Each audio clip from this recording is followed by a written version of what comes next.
You know what I Right. mean?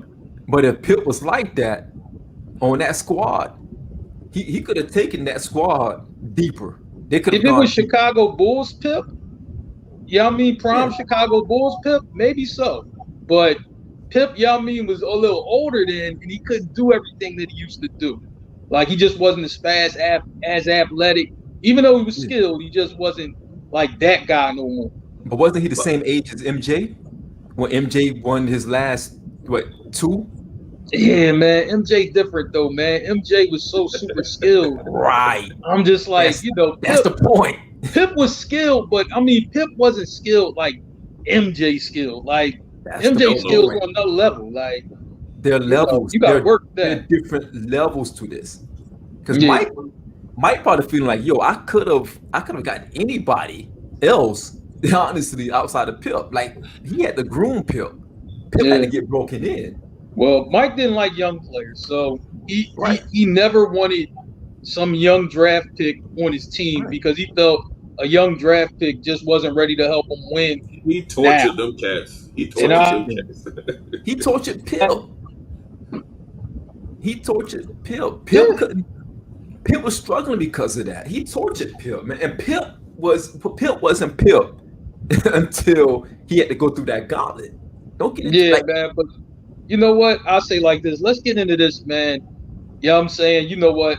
You know what I mean? The Pippen interview. You know what I mean? Which was crazy, yeah. right? I mean, he's calling Phil Jackson a racist. You know what I'm saying? Yo, I'm like, yo, it was racial. Why? Tony Kukoc hit the game-winning shot. Was that 94? You know what I mean? He's talking Right. about that.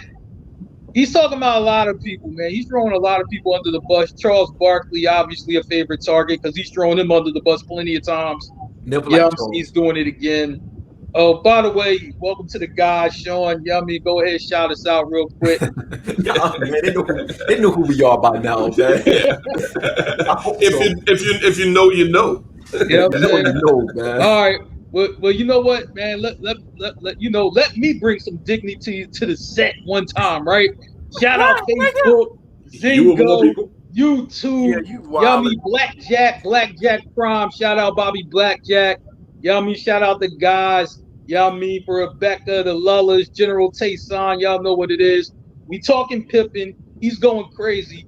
Really, I think all of this started, when Future, had his wife or his ex-wife or whatever. I think it all started from that, and then MJ with the Last Dance steamrolled all of that into where we are today. All right, fellas, continue. Yo, Yo, Pip act like he's infallible, man. He's just gonna totally forget that he on purpose didn't do rehab that one summer and wait until the season. So I mean, Pip will forget about all the shit that he did. He running his mouth now, but there was some times, because that was wild. Okay, I'm not happy with my contract. I signed the motherfucker. So instead of rehabbing during the summer, I'm gonna just enjoy my summer and just, be out during the season when they really, really fucking need me. And that's whack. I wonder if Pippen got that shit in this book, motherfucker. Shit. No, call in. No, leave it in the comments, homie. I mean, we'll get to them. You can give all the context you want, but in the comments, yo. Yep. Here's the thing, man. MJ, if you really think about the Last Dance, MJ really didn't go in on Pip like that. He said they do not win the championships without Pippen. He gave Pippen his flowers. Pip wanted more. What MJ was trying to show everybody was like, look, this guy actually did not go and take care of himself when we needed him. Like over the summer, we struggled because he didn't go get a surgery because he was mad about a contract that he signed. Like, dude, you signed the contract. That's your fault. Now you're not going to go and get the surgery you needed, and we needed you. Like MJ had to gut all of that out. Like he had to go through that with Bushler, with Steve Kerr, with Horace. Horace Grant was already gone by this time. Yeah, he's on. Well, He didn't have nobody. Yeah. He didn't remember they went through that whole season, like the whole first half of the season without Pip, and they still was able to handle their business. They had cool coach. And they've always saying cool coach was the Michael Jordan of Croatia or whatever. And they proved that wrong. They destroyed Kukoc in the Olympics, purposely and clown him. So I mean, like, let's come on, man. Like Pip got exposed, and he's mad that it was facts. It wasn't fabricated. It wasn't anything that it was make believe. It was hardcore facts. He have to live with that, man.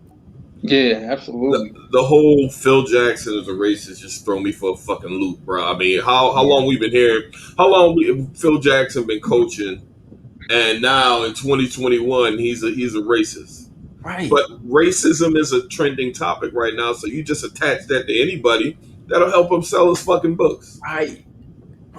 But Mark, you remember back then in the triangle offense, it was about the open man. Mark, you coach basketball. It was all about the draw up play. There were times where they didn't draw the play up for Jordan to take the last shot.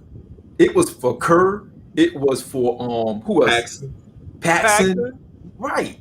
They had other players that were drawn up for them to take the shot. MJ was sometimes being a decoy because MJ is MJ. He took the shot upon himself. He's like, look, if we lose, it's because of me. If we win, it's also because of me. I'm just going to be the one.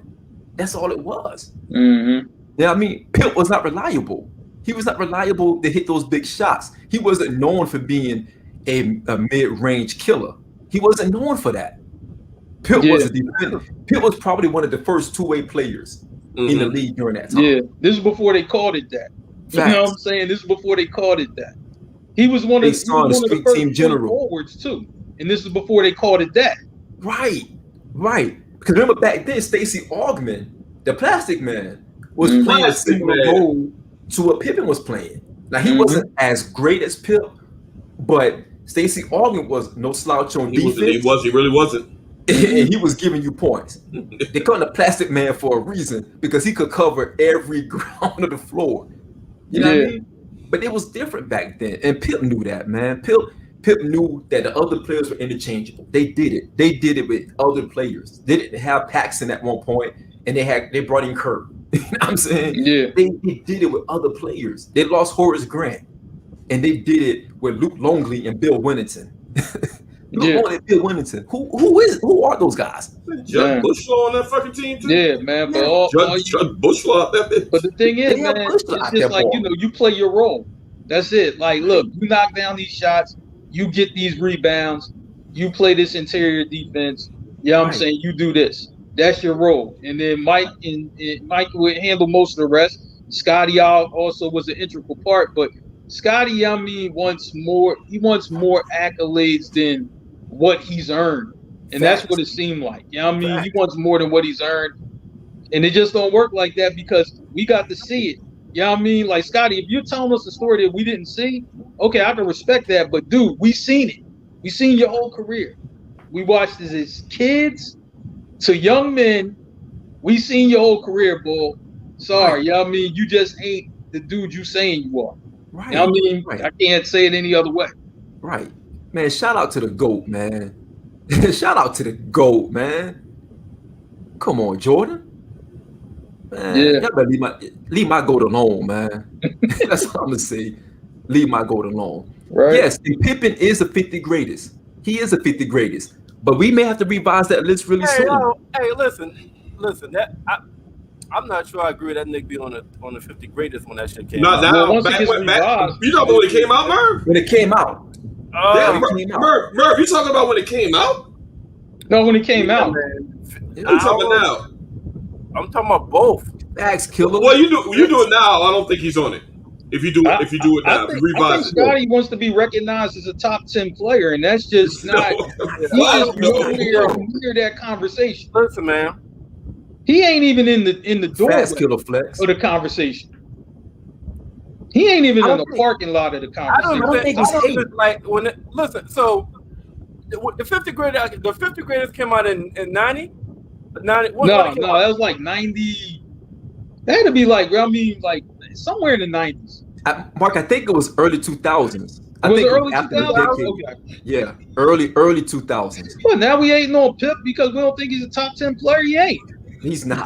Period. You know what I'm saying? No, he's definitely not top 10. But no. So that came out in 2000s.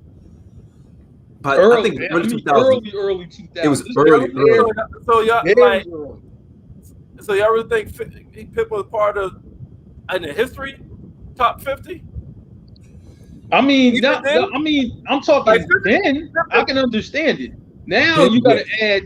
Yeah, I mean, you got to even understand then, 2 eras of basketball we can't count now. passed through. But even back then, because he wouldn't make it now. But even back then, I felt like the success of the Bulls and Jordan elevated Pippen myth. It elevated Pippen myth. Man, well, even Pip said, yeah, you know, like, look, Marc said, yo, we don't win without Pippen. Pippen said, I'm not the player I became without Jordan. I mean, yo, both are true. I'm just like, yo, if you seen Scottie in early, he wasn't doing all the things that he was doing after, you know, his career started flourishing. He wasn't doing all that. He couldn't handle the ball like that. And y'all mean for, you know, get up and down the court. Y'all mean know what plays to make, hit the outside shot. He wasn't doing all that as no rookie or second year play. He wasn't doing none of that. That list did not come out no damn 2017. No, it wasn't 2017. Well, no. Hell no. It wasn't even 2007. It was before that. It was before that. Because if that's the case, they would have left off. I remember that list. That list didn't have LeBron. It didn't have KD. It didn't have any of those guys on it. It didn't have Steph. They were talking about, I think, the 60s, 70s, and the 80s and 90s. I think that was the actual era or decades they were referencing, that he was 50 greatest of all time. Because I think Clyde Drexler, if I'm not mistaken, Clyde Drexler was on there as well. Yes, he was. Yeah. So it was during that time. They were talking about that golden era of the NBA. Yo, fam, that was 96. They introduced that. And I'm doing damn 2017. 96, 97, yep. Yo, what is this boy? Chicago Bulls fan? A Scotty fan? Probably. No, boy. You're not gonna get away with saying that. I don't know who that is, man. Yo. It was 96, 97. As a matter of fact, to give it some context, it was my damn senior year in high school. So that's 24 fucking years ago. That's before I can rattle off about 10 players right now. That's going to go down as the top 50. We don't want to ridicule nobody. Let's give it some more context. 2017, please state your name. We don't want to disrespect. We just want to know who you are. Kobe Bryant and Allen Iverson first came in the league when that list was introduced. Right. That was their rookie year. Right. Because both of those guys, I think they pushed Pippen out. Yeah. There's hey, Shawn, there's a lot you got to think of. I think you got to think of, if you think of every player right now in the league all the way back to 96. There's a lot of players. Okay, are we going? Okay, Dirk or Pippen? Dirk over Pippen, of course. Yeah, I gotta go Dirk. Chris Paul or Pippen? I gotta go Pippen or Chris Paul. Hey, wait a minute, hold on. Of all time? Hey, wait a minute, Stacks. You got to ask Shawn that question after the season concludes. Right. Because if it concludes with Chris Paul getting a ring, that's going to be a different conversation altogether. Facts. If Chris Paul get a ring, that may change it. But at the end of the day, you got to account for Pippen contributing to 6 titles. I mean, I'm not trying to discredit Pippen. I'm just saying, yo, since 96, I'm like, Lord, it's Kobe Bryant, Allen Iverson, Dirk Nowitzki, Kevin Durant, LeBron James. Oh my goodness, come on. Look at that list. That's a tough list, though.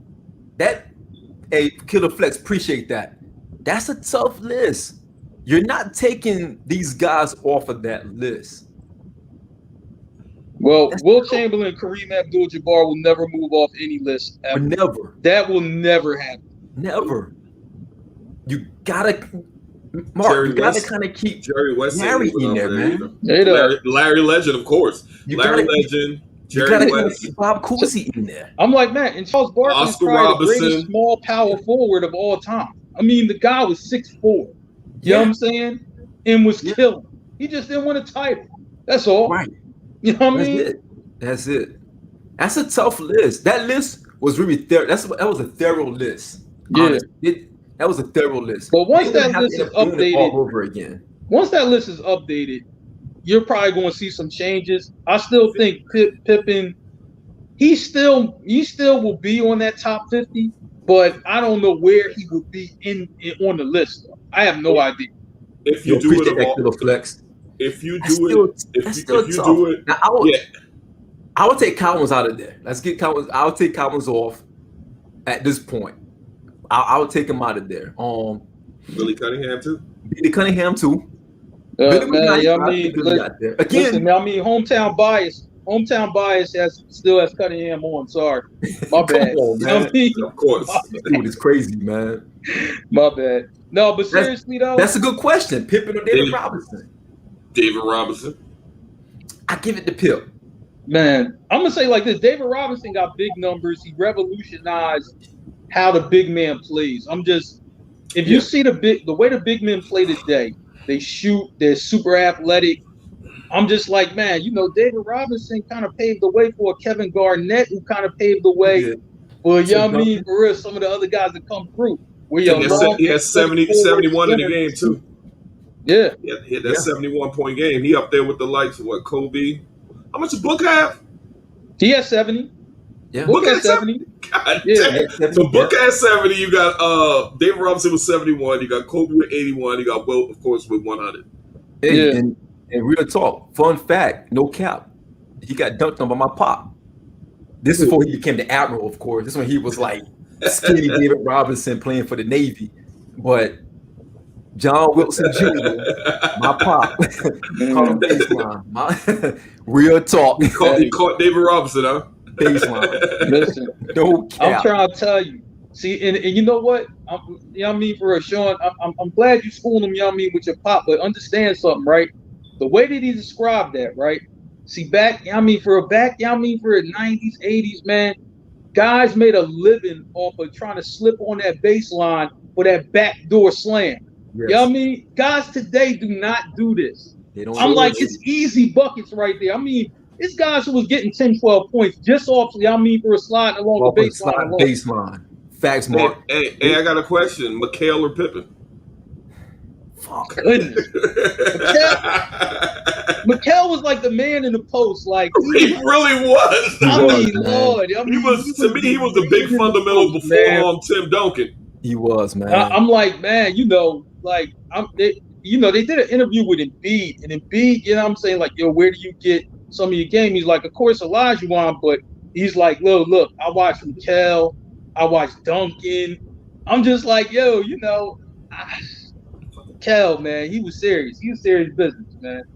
I'll say like that. He was serious business. Out that list for us, man. Appreciate that Killer Flex. Yeah, Killer Flex. Killer Flex killing it, man. Killer Flex is the new data general for the crew. The new data general. Earl the Pearl. Oh, man. Some solid ballers on there. You can't. I'm trying to tell you, you can't take out anybody on that 31 to 50.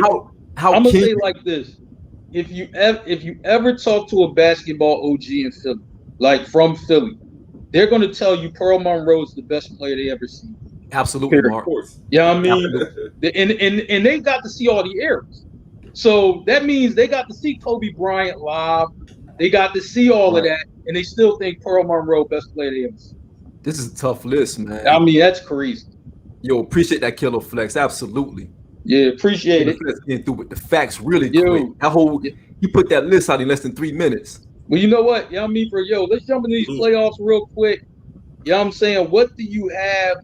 I'm going to start with Milwaukee, Atlanta. Trae Young is hurt. What are we thinking right now? What you mean? So, who's going to win? Trae Young's hurt. And that's a big deal. I got Bucks and Suns in the finals, and I got Suns beating the Bucks.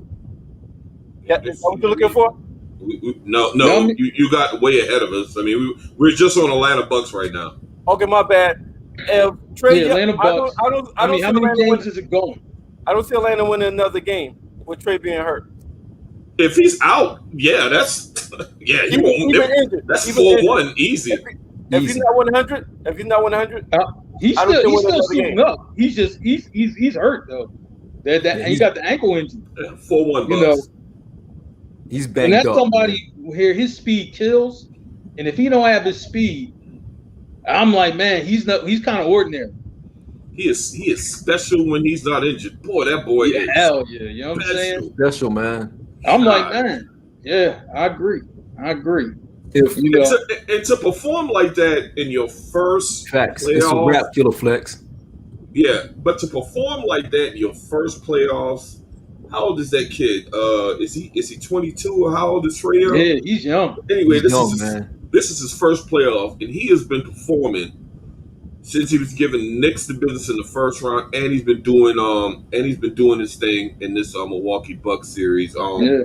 He was showing out last night. It's just Yeah. that Chris Middleton turned into a goddamn monster in the fourth quarter. Well, the thing is though, I mean, he took a beating in the Sixers series, but he played with a lot of heart and he made shots and plays when he needed to make them, and that is what veterans do. For a young guy to come into a hostile environment, hostile series like that, you know what I mean, take his licks and still, you know what I mean, propel his team to win. That's very impressive. You know what I'm saying? I'm like, an ordinary player can't do that, Killer Flex. And Mark, and to your point, this man is first round. He had to go into Madison Square Garden. They call it the Mecca. Mm-hmm. Second round, he's going into the most disrespectful, rowdy fans in basketball in Philly, and still performing. If you're that young players typically do not perform well under those circumstances. So shout out to Trigger, Ice Trey Young, for his performance. I mean, he'll probably go out to Milwaukee because he's hurt. I think he'd give him maybe another game, but I think it's gonna be 4-1 Bucks. But shout out to that brother for the way he's performed these playoffs, first time. Yeah, no doubt. So what y'all think about the Clips, man? Y'all think it's over? The Clips just, I mean, they could have had. You know what the crazy thing is? The Clips been in all these games. They've been in every one of these games, and they certainly was in last night's game. But I'm like, not only are you missing Kawhi, but Marcus Morris, another starter's hurt. Serge Ibaka's been out for the playoffs. It seems like they're dropping guys every week, and man, I just don't know how you can win when you're down 3 starters and the other team ain't down any starters. I don't know how you beat a team when you're down 3 starters and win a series. I don't know how you do it. Well, okay. Yeah. The first game lost by 2, right? In the first, I think all the losses have been by a combined 8 points. Yeah. It's been close games. I think one was 1 point, the other one was like 2 points. I think another one was 4 points. So when games are that close and teams are playing kind of equal, you know what it comes down to? Anybody want to take a guess? Free throws? Coaching. Free throws as well. It comes down to fucking coaching. Man, Tyronn Lue is being exposed. He doesn't get out coached. I don't know, man. I was thinking that earlier, but he's made a job in this series. It's not like he's designing these killer plays right at the end to give him a win. I just think the Suns are gutting it out, and the Clippers are on the short end of the stick. I think it just come down to we're like 1 or 2 good plays, and 1 or 2 bad plays for the Clippers. But it seems like it's they got the short end of the stick a lot in this series. Game 4 to me was trash overall. Like both teams shot. Both teams shot really. That was a hard watch. I mean, shit. Hey, Clippers' strength is their bench and they deep. I know they got injuries. So Kawhi was hurt, and CP3 was hurt, and Phoenix still. That's almost. And Phoenix still watched them. When we brought CP3 back, they get acclimated to CP3. Then after he got acclimated, well, I'm talking about Phoenix had to get acclimated to him being back because Payne and CP3 are 2 different type of point guards. They run offense differently. So then the next game, they got back to normal. Like that when Ayton got that game winning dunk. That was a great fucking play. X and O by Phoenix coach, and the defense, that was horrible defense. I'm gonna say like this, man. Marcus Morris being down for the Clippers in this series hurt him. I'm just like, when your front court's already thin and you lose a player like Marcus Morris in your front court and he's already thin, you got real problems. You know what I'm saying? Because all they had was Zubik. Yeah, I mean, is slow. He can't defend Ayton at all. That's how Ayton had that monster game that he had, because most of that was on that boy Zubik. You know what I mean? Yep, absolutely. And PG, it's like one of those things where it's a great point. Whoever Facebook user, please put your name, because you got some great comments. Please post your name. We only can see a Facebook user, so the person who I'm actually posting their actual comment, please put your name at the very end of your comment so we can acknowledge you as well. We cannot see your name for whatever reason. It just says Facebook user. But PG, he's choking right now. He's not playing a good game right now. I think he's trying to compensate for the fact that Kawhi is not there, and I get it, but he's not playing within himself. You got somebody like Reggie Jackson who's actually playing within himself. You got Man who's playing within himself. I think PG is playing outside of himself because he's trying to overcome the fact that Kawhi is no longer there. And I don't know if that's going to work for him, to be quite honest. He's hurting them at times. He's keeping them in the game, he's also playing. He's playing really bad when they need it. Right. Like, you know what I'm saying? Right. Like, you know, it's the fourth quarter. This is a shot you must make. Yeah, I mean, you got a great look at the rim, and you're missing. You're on the free throw line, down the stretch, and you're missing. You know what I'm saying? You cannot do that and be like, yo, you know, and you want to be treated like a superstar. You have the talent of the superstar, but you're not executing like a superstar in at the end of the game. And that's what makes players great, is what you do at the end of the game. So let me ask y'all a question. I'm playing devil's advocate, all right? Because y'all already know how I feel, so I want to get y'all opinion on it. Y'all right. Paul George is in the fourth quarter. He's tired. He's not becoming clutch. So that was hilarious too. Probably gets the P. That was hilarious. Yeah. So shrink when the heats get on. So when y'all try to get about, you got a deep bench. When you try to get like 5 or 6 minutes out players off. That's my dude Bass. What's up, Bass? Simplified. When y'all try to get 5-6 minutes off the bench from your deep bench that you have to try to spare Paul George into the fourth quarter, because he's really the only person with Kawhi gone. Paul George already said, okay, I got to think like Indiana. So it's almost like a coach got to protect the player against himself. So, like, Rondo, what the hell did they trade for Rondo for? What the hell did they trade for Rondo? Rondo has played 0 minutes in the last 2 games. This nigga helped the Lakers win the championship last year. Nigga still has hella IQ. He can be a playmaker. You got Luke Kennard, who's one of the best shooters on the team.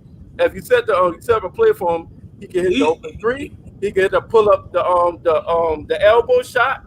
You got Man, who put up 38 points in Game 6 in the previous round. Zubac was on the bench, but they got him playing because of Ayton. So which means you got Batum, who also has shown he can play.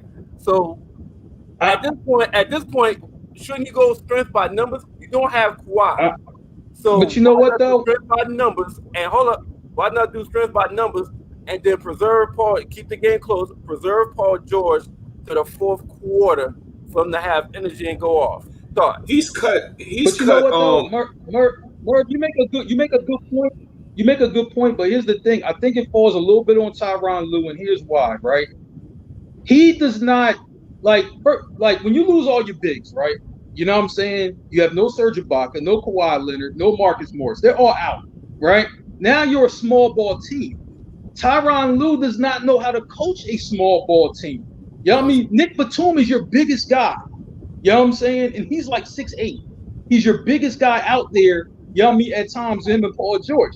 You just like, listen, they're a bigger team, but you know what I'm saying? We're going to use our speed, our smarts, and our quickness at all 5 positions, and let's get ready to roll. Tyronn Lue is still coaching this team like they're a big team, and they're not.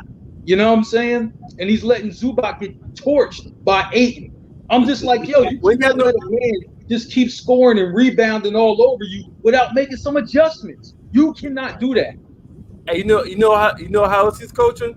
He's coaching like he still has superstars. All right, Tyronn Lue is a product of LeBron James Kevin Love, and Kyrie.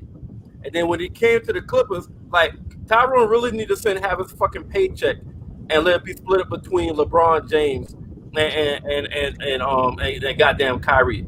Mainly James. They came Kevin to the Love. Clippers as a head coach. So he got another superstar, two superstars. You got Kawhi and PG, who's been bailing him the fuck out. You go down 0-2 and then win. They did. I hope y'all don't think they won because Tyronn Lue made this great coaching adjustment. Kawhi Leonard and Paul George was playing outside. When they came back on those games, Paul George played like Indiana, and Kawhi Leonard did his normal thing. Now there's no Kawhi Leonard. Tyronn Lue has made some key defensive adjustments. Booker ain't really got his game back yet. When he inserted, Yeah, he put Beverly in. Yeah, but I mean, you can't say he didn't make any adjustments. I know everybody probably agrees that Ty Lue got his job off of the strength of what he did in Cleveland. Yeah, but him inserting Beverly, I don't like Patrick Beverly at all. Cause all I think of when Patrick Beverly come in the game is a key player from another team getting hurt. Proof positive the other night when he ran into Booker and broke his fucking nose or whatever. He's wild, man. But it was a key. Yeah, you remember what Westbrook say? Y'all hype this dude up. All he be doing out there is running around. That shit was funny as hell. But I think he has made some key defensive adjustments. It obviously wasn't enough. But it's only and Chris Paul. Hell, that game that they lost, Chris Paul came back is probably because Chris Paul was fucking rusty. You could have very well been. I don't know, man. It could have been like for. Oh, you're right. I don't. But the same could be said if Paul George would hit those 2 free throws in that game 2. Game 2 was the game that they should have won. Yeah. You know what I'm saying? You're right. I'm just like, right. I think Paul George, when he gets to the end of the game, he's gassed. He's gassed. But your coach has to know how to sub you out, your offense, defense. You know what I'm saying? It's just like it's not that Tyronn Lue is doing like a really bad job overall. It's like little things that you're supposed to do, to me as a coach, that he's not doing. You know what I'm saying? And that's what's costing them the game. That's why they're on the losing end. Mark, I'm baffled as to how he cut Luke Kennard's minutes. Somebody else your name that gives them decent minutes off the bench. Matter of fact, Boogie Cousins, you should put him in there like clockwork. When that Sacre dude from Phoenix goes in, he was making that adjustment where he was putting, because Boogie was eating that dude lunch. But you cut Zubac minutes, and you cut Boogie minutes, and I don't know. It's kind of like he's trying to go with a core and just stick with that. You got it, like you said, Murphy, strength in numbers. Man, I don't think he can coach the small ball lineup. That's what I think. I don't think he can coach that. So, all right, Tyronn Lue is I give him a right above average coach, but people be talking about Tyronn Lue like he's this cream of the crop coach, and that's it's not that. No, but they talk about him like, oh, they gotta get Tyronn Lue like when Clippers was and they were looking for coaches. Lue name came up like one of the best coaches out there. Like, no, he's not. So that's my thing. He's not a bad coach, but the way that they put him on this, they have put him on this pedestal because he's won a championship with Cleveland as one of the premier coaches, and he's not. That's what people without. I mean, Chauncey Billups got his opportunity now, but Chauncey Billups, your Jock Vaughns of the world, not having an opportunity. See how they are. So, I mean, I don't know why. I mean, Tyronn Lue is in high demand as a benefit of, coaching LeBron or whatever. But, like, Merv is so upset at the fact that, and I am too, they fired a coach first place in the fucking East to bring this motherfucker in. He fell in on a fucking team that was already first. I've never seen that in NBA history just because, I guess, allegedly LeBron didn't like the coach, but this guy was about to coach. The guy was about to coach in the fucking All-Star game, if I'm not mistaken, before he got fired. If I'm not mistaken, right? He was, yeah. He was. So Tyronn Lue falled on to that. Yep. And won the championship. And now he's fucking a great coach. I don't get it. So, speaking of coaching, we got 2 new coaches out there now that just hit the airwaves. One of them is actually one of Merv guys, man. Chauncey Billups just got the coaching for the Portland Trailblazers, and that's going to some kind of way impact Damian Lillard. We'll see how that plays out. No, you don't. There's been a lot of talks That's gonna around be that rough. as well. How do y'all feel about Chauncey Billups going to Portland? All right, Merv, you go first. Bias. I'm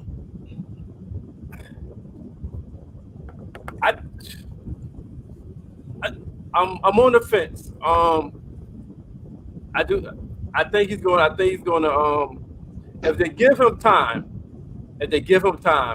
I think he'll be good. I'm nervous about him having. TJ, what it do, I'm homie? nervous about him having a rough stretch Got them dubs today. in that first year. But he's been coached by Larry Brown. He's been coached by Flip Saunders. Flip Saunders is an offensive-minded coach. Larry Brown is a fundamental Facts, Felix. defensive coach.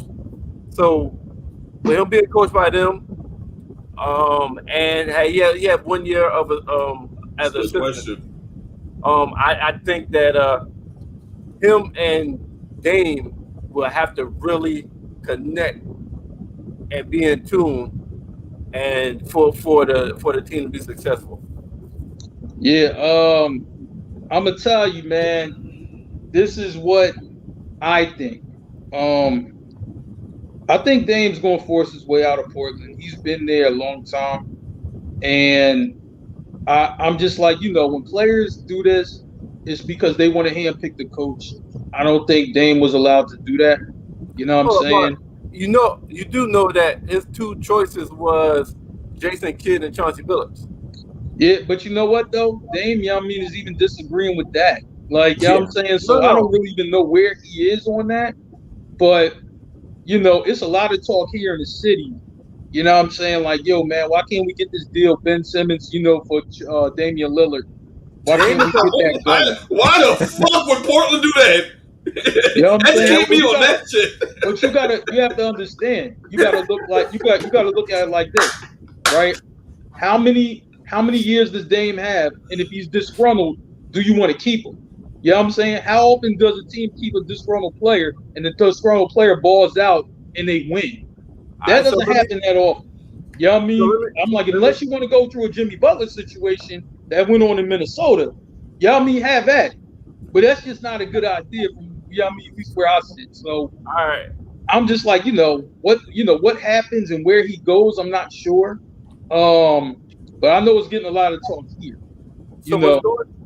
So Chauncey, he had no problem with Chauncey.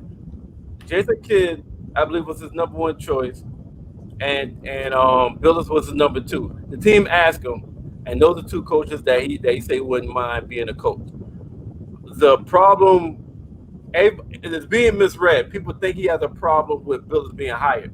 What happened was Billups got hired, and when Billups got hired, it was a bunch of, I don't know if it's coming from the media, but the media and others was giving Dame a bunch of backlash, saying fans, a lot of fans and media. Yeah. Okay, fans and media was giving him a lot of backlash, saying, "Oh, well, of course they was gonna pick Chauncey because that was one of the people that you named." And I think it was looking I think it was Becky Hammond, Mike D'Antonio, and it was another coach that was mentioned. And people saying, "Oh, they only mentioned Becky Hammond, Mike D'Antonio just to please us. They was gonna hire Chauncey Billups all along because Dame Lillard wanted Chauncey Billups." So that was said, that was tweeted. So Dame saw the tweet. He heard the talks and the noise. So his response was like, "Yo, what the fuck y'all want me to say?" So Dame is getting frustrated with the Portland fan base, the media, everything surrounded by Portland. And it's looking like he's upset with the Billups hire. He's upset with the backlash that they're trying to put it on him and blame him for Billups getting hired over Mike D'Antonio, Becky Hammond, and it was another candidate. That's what got Dame upset. Now, real quick, Dame is talking about the Philadelphia thing. From what I heard, Dame kind of dropped Philadelphia name. That's where that came from. If he's as far as like a possible trade destination, I think Dame dropped Philadelphia name, and he's been in talks with players from other teams. So that's what's going on with the Philly, the head coach Chauncey Billups and Dame shit. Okay, I'd like to say first and foremost, fuck the city of Portland. You don't deserve. You simply don't. Okay, so my question is, Dame. Last time I checked, he is the franchise, right, for that team, right? Mm-hmm. Yep. Why the fuck? Anybody see a problem with Dame having a say in picking the coach there? So my thing, why would local media and the fan base alienate the franchise because he wanted a certain coach there? Y'all want to give shout out to Becky Hammonds. Okay, we would love to see a women's coach at some point. D'Antoni, I don't know why this motherfucker his name is always heavy in rotation. How many opportunities this motherfucker gonna get? Murph, you know I hate that motherfucker. D'Antoni. He's gonna be. How many fucking opportunities is he gonna get? He's horrible. So with that being said, this man should be allowed to have a say in who the coach is. I honestly hope he leaves. One of the things out there is New York. I didn't know about the Philly thing, but I guess that's a possibility as well. But I'm trying to see who's going to. I'm dying to see who's going to even fucking take Ben Simmons on. I think Ben Simmons going to have to Golden State. I don't know. Y'all be for real. Like Minnesota wants him bad. Like they want him bad. I saw that. Don't know why. They're willing to probably deal everybody except Cat. I hate him, Killer Flex. I fucking hate him. Hey, I think Ben Simmons is best with Golden State. You put Ben Simmons with Steph Curry, and you put him with Klay Thompson and Draymond Green. That's a nightmare scenario in the West. Listen, Ben would all of a sudden seem like the problem solved. No, but you got Klay and you got Steph. You can't leave them, and Ben could go to the fucking hole every fucking time and dish. And also, one thing. Between now and July 29th, keep your mind and keep eye on Golden State. Because what I'm hearing is, with them having the 7th overall pick and James Wiseman is going to be trade bait. And worst case scenario, they're going to throw Wiggins in that motherfucker. So, for the make salary. Watch out for Golden State. They plan on making moves between now and July 29th draft. But I'm going to tell you, right? The fans, you know what I'm saying? The fans, I mean, we watched the game, I mean, for especially here in Philly, I mean, and we seen what Ben Simmons did and what he didn't do. But the league executives, you know what I'm saying, don't feel anything like the fans do. So when people say trade value is down, that's wrong. You know what I mean? His trade value is right where it is, but it's not down. You know what I'm saying? And this is what you're hearing from tradable, but it is down. No. He's still no, tradable. I'm saying but it is down. You're not listening. You know what I mean? From the inside, I'm talking to people in the game. They're not saying it's down. You know what I'm saying? As fans, I think it's down, but I'm like the guys who are making the decisions don't think it's down, and that's why Mark, it'll come back. Unless you real proper deal. Unless you got a source from several other NBA teams besides Philadelphia. Even it's trade stocks is down. I'm not saying it's not tradable, but we compare the you watch what comes back, now, and then you know what I mean we'll revisit. But you watch what deal come back. The performance, the performance in the contract makes it. The performances past playoffs and the contract makes it very difficult to move him and get viable equity coming back to your franchise. Could we at least agree with that? Not saying you can't do it. Because I think his value is down. I'm just hearing different, you know what I mean, for real, from sources that's in the know. That's all I'm saying. His performance with Embiid against Atlanta, losing like that when they were the clear favorites, and he was a big cause of them losing, his stock goes down because now he becomes a liability. Because what teams, even if he goes to Golden State, if you think about it, total basketball, teams can probably play a little bit better defense on Klay or Steph because they know that he's not going to shoot the ball. So they don't have to look at him as an offensive threat. They look at him as a distributor, but they can play a different type of defense knowing they don't have to worry about a point guard that's going to burn them by shooting mid-range or even driving to the cup. He's looking to pass first with no type of skills for offense that he wants to show. And the kid can actually score. He just, for some crazy, he has a mental block where it's like, I don't want to shoot the ball. The lights. I think it's the lights. Here's what I think, Shawn. And everybody can't play on them. I think that is a good location simply because I think the lane will be much less clogged as far as his able to go get to the cup. I think it'll be easier path to the lane through the lane because you got Steph Curry and Klay out there. You got to account for them out there on them wings. And, with his ability to score at the cup and to distribute from the cup, I think that it would be a viable. Baz, you know who it is. It's your boy, man. You better be tuning in, dude. You know what I mean? Yo, Baz is my homie from the core, man. We did some clubbing back in Japan, man. Yo, Baz is out there. I think Baz got the 4 years, so Baz can't take it no more. He got out. I will, Baz. Salute, Baz. Yeah. It's gonna be interesting, man. That other coaching hire y'all talking about, Jason Kidd to Dallas. He's already been a Maverick. He's already been around the organization. So it's familiarity there with Jason Kidd and the Dallas Mavericks. He's gonna make I'm saying better if that's possible. I'm gonna say like this: Jason Kidd to me is like an iffy coach. Like he has some good points, and then some points not so good. So, what I'm saying? Shawn, I'll kick it to you. What do you think about the hire? Particularly coaching Luka Doncic. I mean, this is an all-star on the rise to superstar status. Can Kidd get him to be even better player than what he is? Mark, I think Kidd did a decent job as an assistant with the Lakers before all the injuries happened. I don't think he gets credit for what he done to the Lakers in that locker room. I think he's going to be able to really go back and create some nostalgia in Dallas.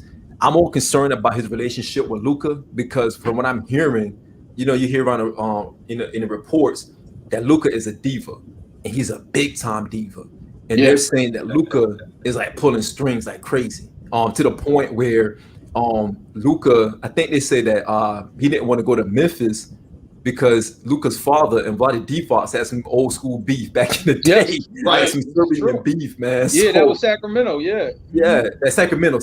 Yeah. And I mean, if he's doing stuff like that, and you gotta think about it, their coach got up out there because of Luka. He's like, I don't want to coach this guy anymore. I think Jason Kidd has a little bit more edge and he's a little bit younger. So he has a tolerance where it's going to be either him or Luka if Luka doesn't accept him at all. But Luka is at a point right now where he's demanding a lot. And it's going to push Jason Kidd, man. He's going to have to grow up really fast as a coach, really fast in his first year. That's my only concern with Jason Kidd. I think he's going to be a good locker room guy, though. Okay. Hey, also to piggyback on what you just said, Shawn, Porzingis is not feeling Luka either. Not at all. He's not feeling like a 1-2 punch or he's feeling like a role player, and they ain't using him at all. Well, you know what, Marc? I seen a clip. Somebody posted a clip in one of the Facebook groups I'm in where they show a lot of plays where Luka should have passed the fucking ball to Porzingis. Like it was like 3 minutes worth of clips where he clearly should have passed the ball. And I think that Porzingis, like you said, to that point, he's really not feeling playing with Luka like that. But I didn't know about the diva stuff. I mean, all of that compounding, that could be bad for team chemistry going forward. That could be bad for people wanting to come there to play with Luka. Well, Luka dominates the ball. He dominates the ball. I mean, he is a black hole when he has it. Just I'll do it myself. Like I'm just like, I've seen that. I've seen, and I'm like, he has good offensive players. I'm like, when a while ago when Allen Iverson did it, we didn't have the offensive players that he has today. Like, but Allen Iverson, was actually a gunner. You know what I'm saying? And Luka is kind of the same thing, but I'm just saying he has guys who can make shots. Like, I don't think he needs to be a gunner when you have guys who can make shots. That's all I'm saying. Yep. Absolutely. So, fellas, let's switch gears, man. Let's get into a little bit of the hip hop, man, the entertainment bag before we get into one of our first main topic. I know nobody probably got a chance to watch the BET Awards, but shout out to Hot 97, man, for actually having a good segment on the BET Awards. I said we was going to talk about it, just not in great detail, but just some of the highlights, some of the things that I had a chance to see last night. And I want to give a shout out. I want to salute to Marc, man, because Marc was talking about this young generation for months, and that young generation really was the foundation to the award show last night. Lil Baby, the Baby, Meg Thee Stallion, Lil Durk, who I'm starting to become a fan of overnight. Like Lil Durk has been blazing a lot of tracks lately, man. Yeah. He's been on that joint with Drake. He killed that. He was on King's Disease with Nas. He's been on a lot of different features, man. And he's been blazing every single feature. So shout out to Marc for even putting me on Lil Durk. This is back months ago. I think this go back to late last year when Marc was talking about Lil Durk. So Lil Durk is really blazing the trail right now. Lil Durk is that the kid that was on Laugh Not Cry Later? Yeah. Yes. I mean, for great yes. He was like, we don't listen to rap. I'm sorry, I just can't get into the little whole. I appreciate it. I'm gonna say with the young, you gotta just catch the right track. And I think if you catch the right track, you'd be like, yo, and then it'll make you listen to something else, right? But he was on the Judas and the Black Messiah soundtrack, and I think he did pretty good there.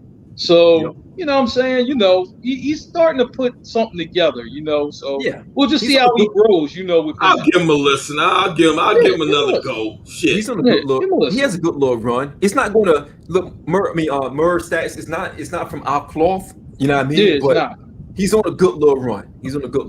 Yeah. So, Marc, I'm going to flip this one to you because the Queen Bee on the red carpet, she was asked by DJ Envy about the verses, and he was asked, who would you go up against in the verses? And she said, without hesitation, I want Nicki Minaj. Without hesitation. Now, you know there was some beef that been going on for a long time with them too, man. What are your thoughts on Queen Bee, man, against the Barbs? I think Tayson is a Barb, so I don't want to get too crazy on here. Man, Shonda, salute. I'm trying to tell you, man. I'm gonna say like this, man. Nicki, Kim has a lot of early heat. You gotta give her that, right? But when Kim started, the nonsense around her started, she kind of stopped doing the music. You know what I'm saying? The way she needed to. Stuff was getting. You remember when? Her album got pushed back. The single was supposed to drop this week. It ain't dropped till like a month later. It's just little stuff like that was pushing a lot of her music back. And then she went to jail. You know what I'm saying? Right. So that kind of momentum stops. And then I think once she went to jail, she never got her momentum back the way that you thought it would have came back. And I don't know, man. I mean, jail affects people, differently. People go in and get out, but sometimes when you get out, it's just like you're not the person no more. You know what I'm saying? No matter how long or short your stint is, you ain't the guy no more. So I'm like, man, I'll give you another little new school nugget, right? Like Bobby Shmurda just got out of jail, right? Him and his partner Rowdy Rebel. But this guy, Rowdy Rebel, is blazing the streets in New York. I mean, he killing it. And Bobby Shmurda is kind of on the sideline trying to figure out what to do. Right. So I'm like, man, jail, it'll affect people in different ways. But I think it was worse for Kim because after jail, what did really Kim do? Like, she didn't really do too much. She was out here changing her face and everything. That's it. She's like a whole nother motherfucking person. When did damn, what's that? When did she drop that last album that was really fucking good? Was that before jail or after jail? I want to say that was before jail. I think before Merv. I can look. I think it was after because she was talking about the snitches. You know what song? You know what album I'm talking about? Was fuck. The Nigga True wasn't her last album, was it? Nah. No. It was I think the Bella Mafia album. That was the one. It was the one with 50 Cent on there. I'm looking now. Wait a minute, hold on. Remember, it was That one that we said, damn, Big must Majestic. came from the dead and wrote her goddamn album. Yeah, She said, "What the fuck? I got to spell it out." Yeah, that song was on there. What the Yeah, fuck? that was the one that had Magic Stick on there. No, it didn't have Magic Stick on it. Hold on, let me look it up.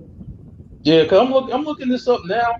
The LaBella Mafia album. She had a gap. Huh? That, She had a gap. There was Bella Mafia 03, The Naked Truth in 05, and an album called 9 in 2019. I don't even remember that shit. I'm trying to tell you, man. It must be Naked Truth. We're not downplaying Kim at all. No, Kim, not at y'all all. mean for real, will always Not be at all. good. I'm trying to ask. I'm just saying that. Did that come out after she went to prison? Man, Which one? The Naked Truth came out after I think that was after she came out of prison. If I'm not mistaken. Hold on one second. I can't remember. I don't know. I can't remember, man. Merv, when did Merv, what was that night we were out together in Colombia? Because we saw Kim. Remember that night we saw Kim? I think it was right after that. That was like when was that? all right. So here's the thing, right? That was 09, Merv. Wait a minute. I'm gonna tell you, right? All right, listen. The LaBella Mafia album, that was done. You know what I mean? For real, before she went in. Right. That album was done, right? It's The Naked Truth was the album that she had to do when she got out. You know what I'm saying? Okay. That's what I said. It was after jail. Her best album by far. My opinion. Naked Truth. I'm gonna say like this, right? I think that album was more top heavy though. I think y'all mean they had some really great songs, and then it's just like, and some of them was just like, And then after that, it was just like, yo, whatever. That was her best album. Naked Truth? That was her best albums. I don't know, man. I think it's more top heavy. Yeah, Naked Truth were her best albums. Yeah. You know what I mean? And I'm like, man, she didn't release a lot of singles off that album either. I'm just like, man, you know what I'm saying? That's also, you know what I mean, when you have like shit going on around you, you're not really ready to work or you're not in work mode. So it wasn't that the album wasn't good. Yeah, I remember this album. But that album wasn't pushed. And that's probably, you know what I mean, it wasn't pushed, but that was a dope album. That was one of her best albums. But you know what though? I'm gonna say like this though, right? Yeah, I mean, one thing about Nicki, she continuously worked, right? You know what I'm saying? Now she had some shit with her too, but all the Young Money shit was dope. You know what I'm saying? When she had the boy Safari, you know what I mean, for helping her with concepts, all that shit was dope, right? And then it's just like, yo, you know, after that split, it was just like, you know what I'm saying? You know, she started to tail off a little bit. She still made some shit that was good, you know what I'm saying? But I just think, you know what I mean, when you're going 20, right? And 20 that the world knows, you know what I mean, plus features and all that shit. And this is what people be thinking is just songs. No, verses is features and whatever else the fuck you did. I'm just saying, I think Nicki wins. You know what I'm saying? I think she wins. Gotta go kill. Hey, hold on. I think she wins. You crazy as hell. Before I respond, Mark, score. Give me the score. Nicki wins in what score? Oh, that would be close. You know what I'm saying? That would be close. That's like 11-9. You know what I mean? 11-9? I'm just like, man, I mean, but you can't discredit the shit that she did with fucking Drake and Lil Wayne. Drake's the hottest fucking guy in the game. You know what I mean? And Lil Wayne, you know what I mean, was on fire for fucking years. She did all that. She made all that magic with them. And just to be like, yo, that's not going to cut it. Y'all fucking crazy. You know what I mean? If y'all think that. Hey, I just can't say that Nicki's just going to. I agree. I agree, Tina. I agree with that too. I agree with it too. You know what I mean? Yes. I don't know who won because I agree with that too. Just like you saying that. Thank you, Killer Flex. Quiet Storm as well. All about the Benjamins. Just like you saying, Nicki's been with Wayne and Drake. You can't dismiss that damn Lil Kim been with Biggie. Lil Kim been with the whole Bad Boy family. You got Mace. You got Toto. Talk to him. So it's all about the Benjamins. Let me tell you the difference. Both got unbelievable features and hits. The difference is which era you going to gravitate to. I don't know a feature. Name a feature that Nicki Minaj, and I got two. What verse does Nicki Minaj have better than fucking Quiet Storm and All About the Benjamins? I'll wait. None. Zero. I'll fucking wait. No, what's that joint that she had with Man, one of them ASAP niggas, man. You know what I mean? Y'all know what I'm talking about. Facts, Kyle. Facts. Dudes was singing a raunchy joint. Yo, you know what I'm saying? I'm like, man, you know, I was just like, yo, but you know what I mean, for y'all to be like, yo, Nicki don't got records, y'all. Oh, she got Didn't records. say that. She got a lot. Ain't nobody said that. Nobody She said got that. records. She Yo, ain't. but She ain't. It ain't gonna be. It won't be no wash. Like I'm like, man, I just think that Nicki was a little more active in the game when you compare careers. That's all I'm saying. You know what I mean? She was a little more active. But Mark, you created a whole goddamn argument amongst yourself because you were saying shit that nobody even was saying. No, like, but what I'm saying is that listen, if somebody, you know what I mean, were blazing hot, and then for some reason of their own, that they, you know what I mean, kind of fell, you know what I mean, because a lot of controversy surrounded Kim at multiple times in her career. It doesn't mean that she didn't put out good work, but a lot of her work didn't get pushed after a while. You know what I'm saying? And I'm just like, yo, I mean, do you count that shit? Even if it didn't get pushed? It sounds like you in the. It sounds like you in the. It sounds like you in the quantity more than quality. That's what it sounded like to me. I mean, it's her fault she went to jail. It's her fault. It's her fault. It's her fault. She went. What you said now? Cardi did, man. Cardi, yo, at the end of the day, Nicki having problems with Cardi right now. Cardi fucking bodied her already. Yo, Nicki having problems with Cardi. Well, Cardi has hits, man. Cardi's with quality control. Quality control runs the rap game right now. We all know it. You know what I mean? So, you know, I'm like, it is what it is. You know what I'm saying? I agree. Absolutely, IJ. Her best verses, and Marc mentioned that she has some quality verses with Wayne and Drake. But here's the thing with Kim, man. You're talking about 20 songs. You're talking about features. You're talking about impact. You're talking about songs that's going to resonate with people. The only thing that's going to help Nicki out is the barbs. Let's be honest. If you take away the barbs, because they'll be on a verses like that, they'll be in there doubling down on Nicki regardless. Oh yeah, the barbs are just as bad as the Beehive. I think they're the same entity. I don't know. Hell no. Dude, I don't know. Barbs are different. Yo, Tay-Son, step up. Tay-Son is a barb. Tay-Son, tell them Tay-Son, y'all different. Nicki, like Kyle said, Nicki features are grade A, but you cannot discount the impact of Lil' Kim. Lil' Kim is a monster. Well, Lil' Kim's a pioneer. No features and features. Like, yo, if you're looking historically and you're just like, yo, Kim's gonna win because of that, I agree with you. You know what I mean? From a historical standpoint, right? What she did and how she came in the game, nobody did it before. You can't take that away from Kim. I'm a lyrics guy. Like Killer Flex just said, put his comment back up there. Her Nicki's bars to me, I fucking not touching. It ain't coming close to fucking what Kim got. That's just me. That's the thing. So Stacks, that's the point I'm making. Our age group, right? Our era, we're not as active as the Barbs or the Beehive, right? Because they're active. What I mean by that is they will go. You see what the Beehive did to Trick Daddy? They got Lucas, man. Why don't Trick Daddy, man? You know what they did to him? They went to the restaurant and like gave him bad grade. Like that's personal. They didn't even go. They just put the bad reviews. Right. Dude, the Barbs are worse, and the guy Barbs are they're out of control. So just imagine the guy Barbs getting involved. You know what I mean? Because you got to think about that. It's not about Kim. In my opinion, I think Kim washes Nicki. I really think she washes Nicki. But you got to think about the era that we're in. Even you look at verses, you look at the comments, and we'll get into this real quick in a second. You look at the comments in verses, and you look at the people who's watching. That's their cloth. We sit back and like, yo, Kim got this, but we're not going to support it as strong as the Barbers to support her. They come out in droves, man, and they go crazy. But they're legit 15 to 16 songs that Kim can drop and Nicki can't touch.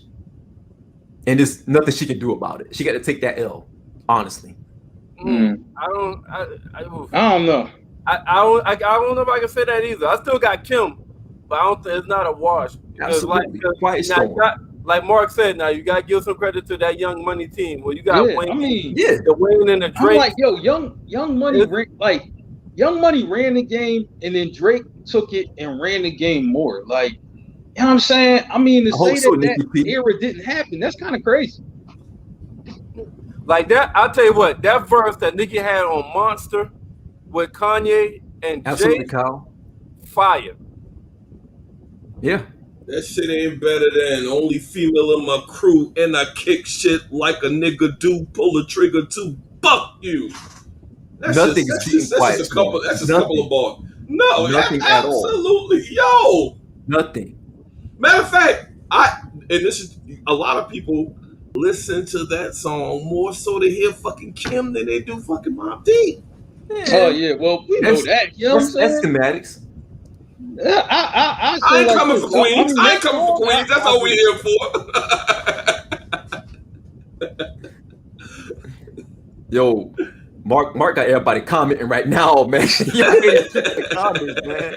Man, I you know can't what I'm keep up saying? with it, man. You know what? It's an era thing. It's an era thing, man. Exactly. Yeah, like listen, you gonna ride for your era more. Yeah, I get whichever it. era It's an shows era up the most, whichever era shows up the most in the comments or show up for that, that's whichever era gravitates to the most, that's who wins. I'm all about the bars, man. But I got Kim. And look, I at the end of the day, honestly, like y'all, I mean, we all acknowledge it. Nicki will not. It won't be an easy outing, right? Because Nicki will lean heavy on that Young Money collabo. She has to. She's gonna lean heavy. She has to lean heavy on that. Exactly. And Yeah, Nicki, I mean, but you would do the same thing though. right? You got to. You know what I mean? You got to, Mark. You got to. Yeah, absolutely. But when you're talking about Kim, her delivery, her style, you're talking about Big's pen behind that. Yep. Hey, Nicole. It's different, man. It's Hey, Mark is Nicole, I got a generation of young boys that are raised. Mark is definitely Gen Z. I hear everything. You know what I mean? You never heard verse on Get Money? Oh my god. Absolutely, TJ. Yo, Mark got everybody commenting right now. I can't even keep up, man. Y'all remember Kim's verse? I remember her verse on Get Money. I agree with you, Flex. You know what I mean? Shoot. Mark might be a barber. No, y'all need to stop that. He might be Y'all a need to bar. stop that. You know what I mean? He might just be a bar. Yo, man, I'm trying to keep the comments going, man. But we gotta keep on. I'm trying to tell you, man. We still got some stuff to talk about. Yeah, y'all got to stop that, man. You know what I mean? But when she let Safari go, that's when it started to tail off for her. Right, that's when you know what I mean? And so if Kim gets a win, if Kim Yummy for one, that would definitely have something to do with it. You know what I'm saying? I think. I heard that Mano wrote a lot of the Naked Truth. Anybody heard that shit? Yeah, Mano and Kim close. I think that's what they were messing around. Yeah, Mano and Kim close. Like. Yeah, I heard he had a lot to do with the Naked Truth. He pinned a lot of that. Okay. So, speaking of Kim, she actually came on stage last night looking like a white owl. And they did a tribute to Queen Latifah, man. It was a beautiful tribute. Yes. I'm glad they gave Queen Latifah her flowers. I wish they would have done a little bit more. But I'm not gonna be a salt shaker. It's the fact that they did it in the first place. But I wish it was a little bit longer. Because I do think Queen Latifah deserves all of that and more. Absolutely. But they did a pretty good tribute. They had Rhapsody out there, who I still think is one of the dopest female artists right now, currently standing. Absolutely. And she don't get no credit, but Rhapsody is a monster. Really you had lyrically, MC Light out there. Kim came out there. They had a good little thing going on last night. So salute to the ladies for being able to just pay homage to Queen Latifah, man. Lifetime Achievement Award, man. I really felt they could have dedicated really the whole show to Queen Latifah, to be quite honest. I think they touched the surface of her contributions to hip hop, to the culture, to music in general, man. But again, I'm not going to be a salt shaker, man. I wish it was a little bit longer, but they did their thing. Man, I'll tell you one thing: Queen Latifah still got it. Like Yeah, I'm saying, and Shawn, I think you could play the K Slate John with her and Jadakiss, and we won't get clipped. I don't think K Slate is going to clip us. You know what I mean? I think we could play that. You know what I Yeah, mean? Ada, you know, I think we you can don't do need that. to even risk You know it. what I mean? But the Queen still has the bars, and you know what? I love Yeah. to see shit like that when y'all mean you got somebody, y'all mean from the old school, and they still rip shit down, much like Will Smith, y'all mean for, and I used him in a battle and I destroyed that other guy. Y'all mean for real with a Will Smith, y'all mean verse, you know. So I'm like, yo, the old school still got it on the bars, man. I'm It, all for it. I'm all for it. it's great that Rhapsody was out there because Yeah. I always put them in the same type of cloth Yep. when it comes her. There's no Rhapsody without Queen Latifah, man. Because Absolutely. Rhapsody, I'm not coming for Nicki or Cardi, but Rhapsody Mhm. straight bars without Yeah, having to show ass and all that stuff. She Yes. is a fucking MC. yeah, MC. MC. absolutely, Absolutely. absolutely, They absolutely. also did a tribute to DMX, man. Got And to. I thought it was tasteful. I really thought it was tasteful. Okay, let's Again, I do it. don't think in this setting it did it. It would do, I guess, the service for DMX, but I think it was tasteful. The lots came out. Method Man started off. They had Zelda came out there and they did their joint that they had with DMX on the new album. They also had your boy from The Wire. What's Omar? What's his real Yeah, name? yeah. I mean for real, Michael K. Williams, Michael Omar. K. Williams. They had him come out there, and he did he killed it, man. He did he really broke down a verse, man. I don't know if he's auditioning to play DMS in the biopic or, but he killed They it. should pick him though. You know what I mean? Like they should pick him. He's that They good should of an pick actor. him. Yeah, but he killed it, man. Yeah, Kind of got a little emotional, you know what I'm saying? Because you hear this, they did the DMX prayer, and it still feel kind of old. It still feels surreal, man. You know what I mean? yeah, Like it we know he's does. gone. It's been a couple of about a month or so now, Yeah. but it still feels I surreal, mean, man. you know what's crazy is like I went back Absolutely, again Tina. and watched. Absolutely. I went back again and watched our DMX tribute that we Thanks, had Nick. on the guys, and I would do that from time to time just to kind of feel the moment we were all in because I'm like, man, we were celebrating his life, and it felt so good It really to be did. with That y'all episode was good. guys to celebrate DMX in that way. You know what I'm saying? It was he was one of a kind, man. You know what I'm saying? And Yeah. I'm glad that we got to just give our tribute. You know what I'm Yep. saying? That was a Absolutely. dope ass show, man. We had fun on that one, That was a man. Yeah, dope show, definitely, man. definitely. Absolutely. I was Absolutely. drunk as shit. Like I was like literally just hanging with you motherfuckers. Just Yeah, Definitely. yeah. That was a good one, man. And last night, to your point, Mark, I thought about that last night too, man. I'm like, man, Mhm. we did a really good tribute. I think our Yeah. tribute was better than what BET did last night. And again, BET did good. I'm not going to Call us next time, BT. hey, we might be partners one day, right? But they did good, man. Method Man started out really good. Like I said, Buster came on, that Swizz was out there. It was personal and it was intimate, right? And it was good. It was good for the time that they had. I wish they had more time to do it, but Right. for that timing, it was pretty decent. Okay. And the last thing, fellas, so we get into our first main topic, because man, we've been just vibing right now, Yeah. man. Everybody vibing with us. Thank you all again for watching us tonight. Appreciate it. no doubt. Shout out to everybody on the front Share line. the video, y'all. Share it. Shout out to the crew. The Lullas had a great show last night with Nikki. Yes, they did. B. Yes, they They did. killed it. They had our girl. My mind escapes me real quick. Nick J was Nikki. Yep. on there last night, and they rocked it out. So thank you all for rocking with us. We're about to get into the two main topics, so please hold up real quick. We're about to get into some ratchet stuff real quick as well. So we want to talk about the verses, man. I messaged the group on Saturday Yeah. night. Oh, my Y'all God. watching the verses. Stacks in his own way told me, nah, I got other things to do. In his snobbish type of way, I was kind of forced to watch it. My Wiz made me watch it, with her, my little girl, because she said I need to study. I need to be prepared to talk Don't about lie on you. it. Don't lie on her. No, it's actually all facts. Yeah. It was it was all facts. She's not even watch it to do research and be ready for Monday. And I'm being honest, fellas, I wasn't disappointed. It was entertaining. It wasn't bad. It wasn't bad. It was entertaining. I will take your word for it. Yeah, it wasn't bad. They were warring on stage. I love the back and forth.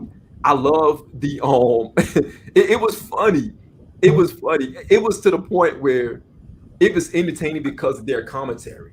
Because I forgot how crazy Soulja Boy is. Yeah. Oh, did Merv get hit? Yeah. I am gonna say Soulja Boy.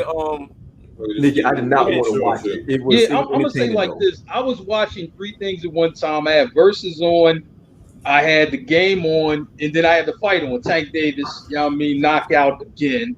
But I had all of that on at the same time. You know what I'm saying? But the commentary back and forth between them was hilarious. But I like the way that they brought everything in because they got the big tour coming up. You know what I mean? Right. For that B2K Millennium thing or whatever, the Millennium Tour. You know what I mean? Omarion came out, Lil Romeo, 3-6 Mafia. Romeo could have stayed home. And I had to talk to people because this is like the era right after ours. So I'm talking to Yummy for my young bulls who are now like grown men, young bulls. They still my young bulls, but they're grown now. So I had to talk to them and just like, this y'all era. So what do y'all very smart? Like, what did y'all think, right? And they were just like, yo, man, Soulja was funny, but he was like going through the motions out there. I don't know what was wrong with the bull at times, right? But then they were just like, yo, it's like records, I mean, that he had that they thought of, like, yo, man, you know what I'm saying? Obviously Soulja Boy tell him, and you know what I'm saying, for a term of swag on and records like that don't. You know what I'm saying? They had shit like that. So Nicole, you gonna stop, yo? Yeah, I mean, I'm in every era. Right, I don't listen to none of them little motherfuckers. And Soulja Boy, but Marc is in every era. Marc is right, man. Real talk. Like Soulja said he. No, Lil Romeo said that. And remember, Lil Romeo said that Soulja Boy was up 50 by bringing him on. Yo, I'm like, if you don't sit down somewhere, like no one checking for Lil Romeo. Lil Romeo called himself. He called himself Kobe. Yeah. So fuck Lil Romeo too. But man, I'm gonna try and tell you, man. But what's crazy? Y'all mean Drake coming in the comments talking his shit or whatever. I'm like, yo, this battle got a lot of love. You know what I mean? It was like ridiculous. It was over the top, but it got a lot of love though. You know what I mean? From some of the industry in like the top industry guys. Like it did. I'm just like, all right, I mean, that's their era. I give them that. I'm glad they was able to do it. You know what I'm saying? And that's that, man. They kicked off the tour. They're going to kick off the tour, and the tour is going to sell out everywhere. So props to them for putting this on. Yeah, I mean, also, Bow Wow, he got, he premiered he premiered again in F9, which was trash. Please don't go see it. Yeah, I mean, and I'm going to say like this. Yeah, I'm saying, yo, yeah, I mean, listen, I'm going to talk about y'all all month. Yeah, I'm saying, and you know who I'm talking to. F9 was trash. That's it. Oh, yo, so I'm gonna wrap it up with this right here. It was entertaining. I forgot how much influence Soulja Boy had on the industry. Soulja Boy created the ringtone era. And he's the reason why a lot of the new era of rappers, him and Lil Wayne, they are responsible for a lot of this new wave. And we have to acknowledge that. Now, don't get me wrong, Bow Wow smoked them, in my opinion. I think the list had him Bow Wow 11-9 on Soulja Boy.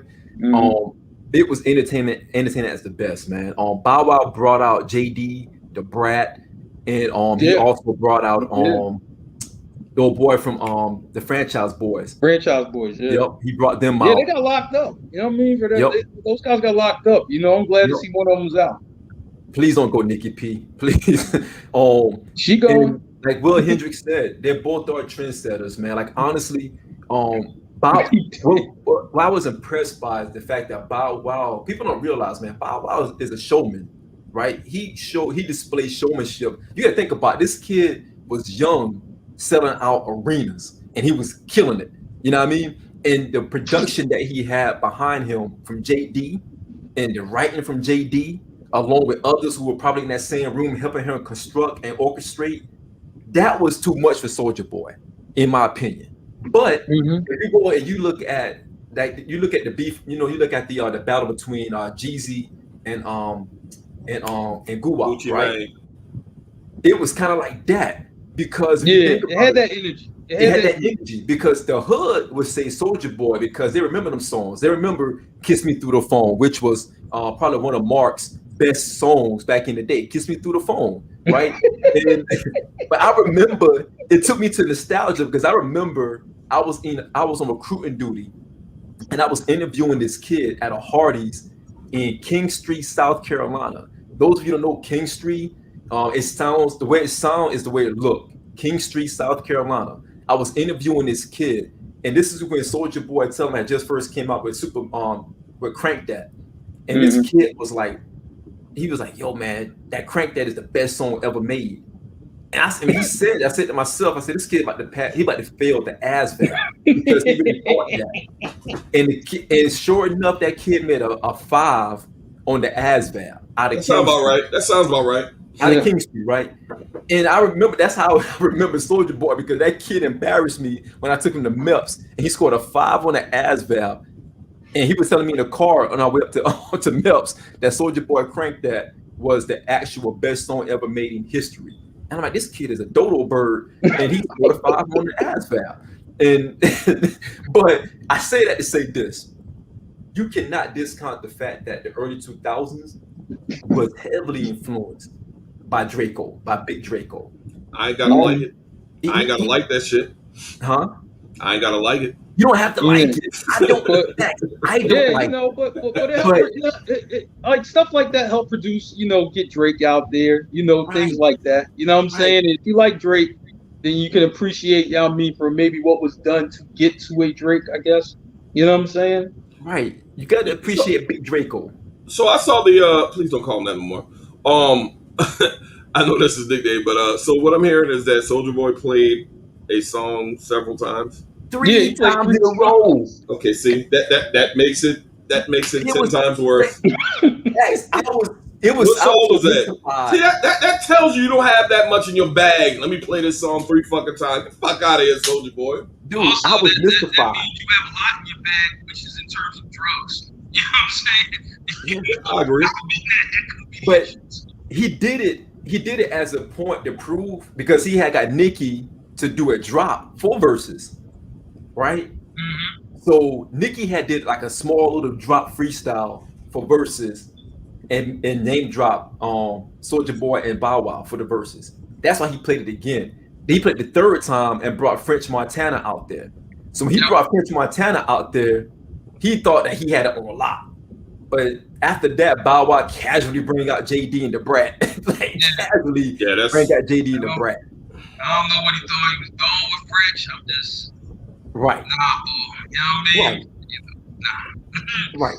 And it was French is crazy. okay, but he's not that guy. Like, nah. Yeah. And Soulja Boy, he was getting into his producing bag. Yeah. And French did look crazy. French like he was like zooted during that time. I don't think he know he was there. But he looked zooted. This is true, But though. This is true. Mark, it reminded me, and I know Stacks don't like this, but it reminded me that Bow Wow had a lot of hits.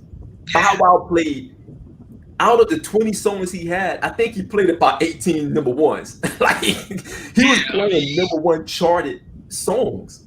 Yeah, So but how that can you like, yo, Stacks, I gotta go to Apple Music because I don't remember none of these little motherfucking Stacks. shit. I'm sorry. When he was playing them, I forgot that he had that many hits. Like they were I'm all trying to number tell 1. you, but Stacks, you gotta think about So Def era prime when he started. Stacks, he don't and care. all of that Nigga shit. B. You know what I mean? Like, you know what I'm saying? It was like a lot of great production Yeah. during that time. A lot of great beats. Maybe, the bars weren't, you know what I mean, from They were the where greatest. we like them to be, but the production was like excellent. And this is when JD was doing all the remixes. You know what I mean? For that's when he did the remix with Biggie and all of that. Yes. You know what I'm saying? You know what I mean? For Big Pop, I think. You know what I'm saying? So Right. I'm like, yo, it's crazy. Stacks. He even played I'm a Flirt. He played, that was your song. What? He played I'm a Flirt. Bow Wow played I'm a Flirt. Remember that song? The song Use the Love? I'm a Flirt by R. Yeah. Kelly And Yeah. Oh yeah. Why Nick would he, Cannon did he and put? Bow Wow. Did he? Was he? Hold on. Yeah. Okay, I'm looking at the list. See, remember stats. Remember back in You know what's crazy? $2,005. That shit was the Marion. Let me hold you. It was hot. It was Right, hot. let me hold you. Shorty like mine. Hey, it was hot. It was hot. Hey, Stacks. Hey, Stacks. Watch this, man. Facts, Bow Nicky P. is like drinks that sneak up on you. Like you don't even know it's gonna kill you until you stand up and your legs. Thank you, Tina. Talk to Stacks. That's how it hits you. Like y'all mean you know, like for real, that was him too. Like Yes, sir. yeah, like Right, Will. it was like y'all mean one of them He things. stayed on there. I'm looking at the list. Okay, little motherfucker Right. got some. He will always be little Bow Wow to me. By the way, he's still little Yeah, Bow he's Wow. still little Bow Wow. He ain't Yeah. Bow Wow. You can drop the LIL from your name all you want. You still a little motherfucker to me. I'm sorry. Yeah, he's still little. But he got some. Yeah, okay, he got some shit he got going on. Yeah. Remember 2005 when you came in second place in a Harlem Shake? He played that song.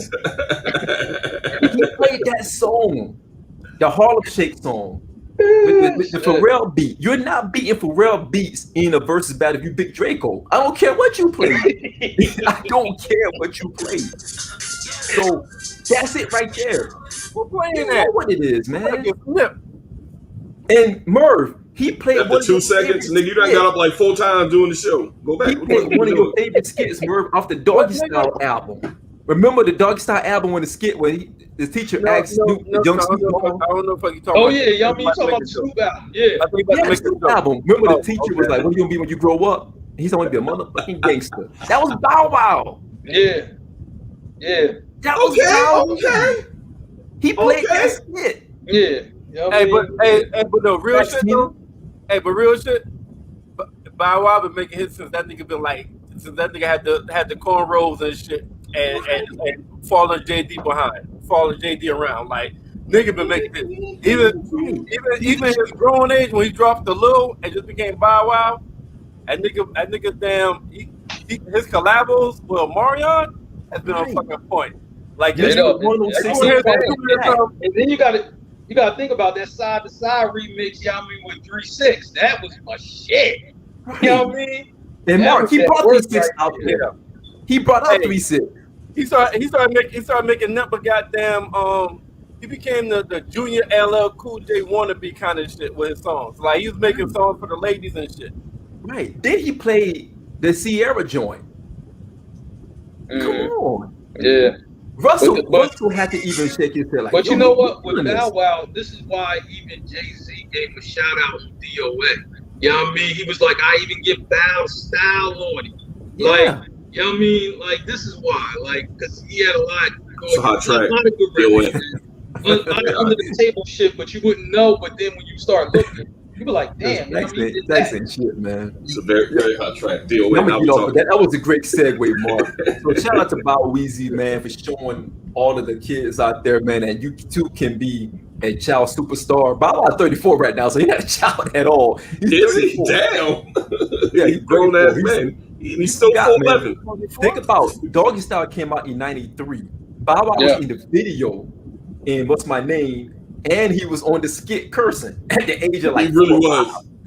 5. So Bow ran some laps, man. But it was again, I was pleasantly surprised by this versus. I thought it was going to be trash, but it was really, really good. I thoroughly enjoyed it. So man, let's Mark already did a very nice tee up from a J verse. And I want to go ahead and put that out there because we're going to flow into our first main topic, and that's to pay homage to one of the greatest of all times. And some of y'all know him by Hova, J Hova, Jigga, Jay-Z. We call him different things, man, but he's definitely one of the GOATs, man. God And we MC. just recently celebrated. Real quick, facts, Will. Showmanship it showed. He showed that in verses. His showmanship, absolutely. And it was a good verses with excellent views and great comments. The commentary was great, so it was a success. It was a success. But let's go ahead and get into that reasonable doubt bag, fellas, if you will. Mm. It's going to be we're going to get into this, and we're going to get into our final topic, our final main topic. But this is our first one, because Jay just celebrated on June 25th, reasonable doubt, the 25th year anniversary. Came out in 1996, a golden year, 1996. Yep. So I want to start with you, Merv, because this was the first thing Merv threw at us last week. He was like, man, we got to talk about reasonable doubt. So I'm going to kick it to you, man. Yeah, I came across the article, and for the 25th, and the article really dissected. It was like 9 different points about reasonable doubt. Shout out to Will. 8 of the points was about reasonable doubt itself, giving it praise. But then one of the points was doing a comparison between Illmatic, Ready to Die, and Reasonable Doubt. And like those 3 albums has always been somewhat correlated throughout the last 25 years in hip hop. It is those albums, or you got Jay-Z, or you got Nas. Who's the best, Biggie, Jay-Z, or Nas? So shit, when I read that, I was like, yo, that's a perfect thing that it's trending. It's the 25th anniversary. Let's not talk about reasonable doubt. Give us this praise, and then add a little salt and pepper on it by bringing in Illmatic album and Ready to Die album. 3 classics. Plain and simple. Absolutely. No, go ahead, Merv. So I got a little activity I put together. Y'all want to talk about it? Y'all want to talk about it album first, or you want me to start the activity first? No, go ahead, Merv. Go ahead. Keep going so you can blow us in here. Now, to be fair, Nas had 10. He only had 10 tracks on his. Jay-Z had Jay-Z had about 13. Big album had about 16. So Nas is lazy. Got it.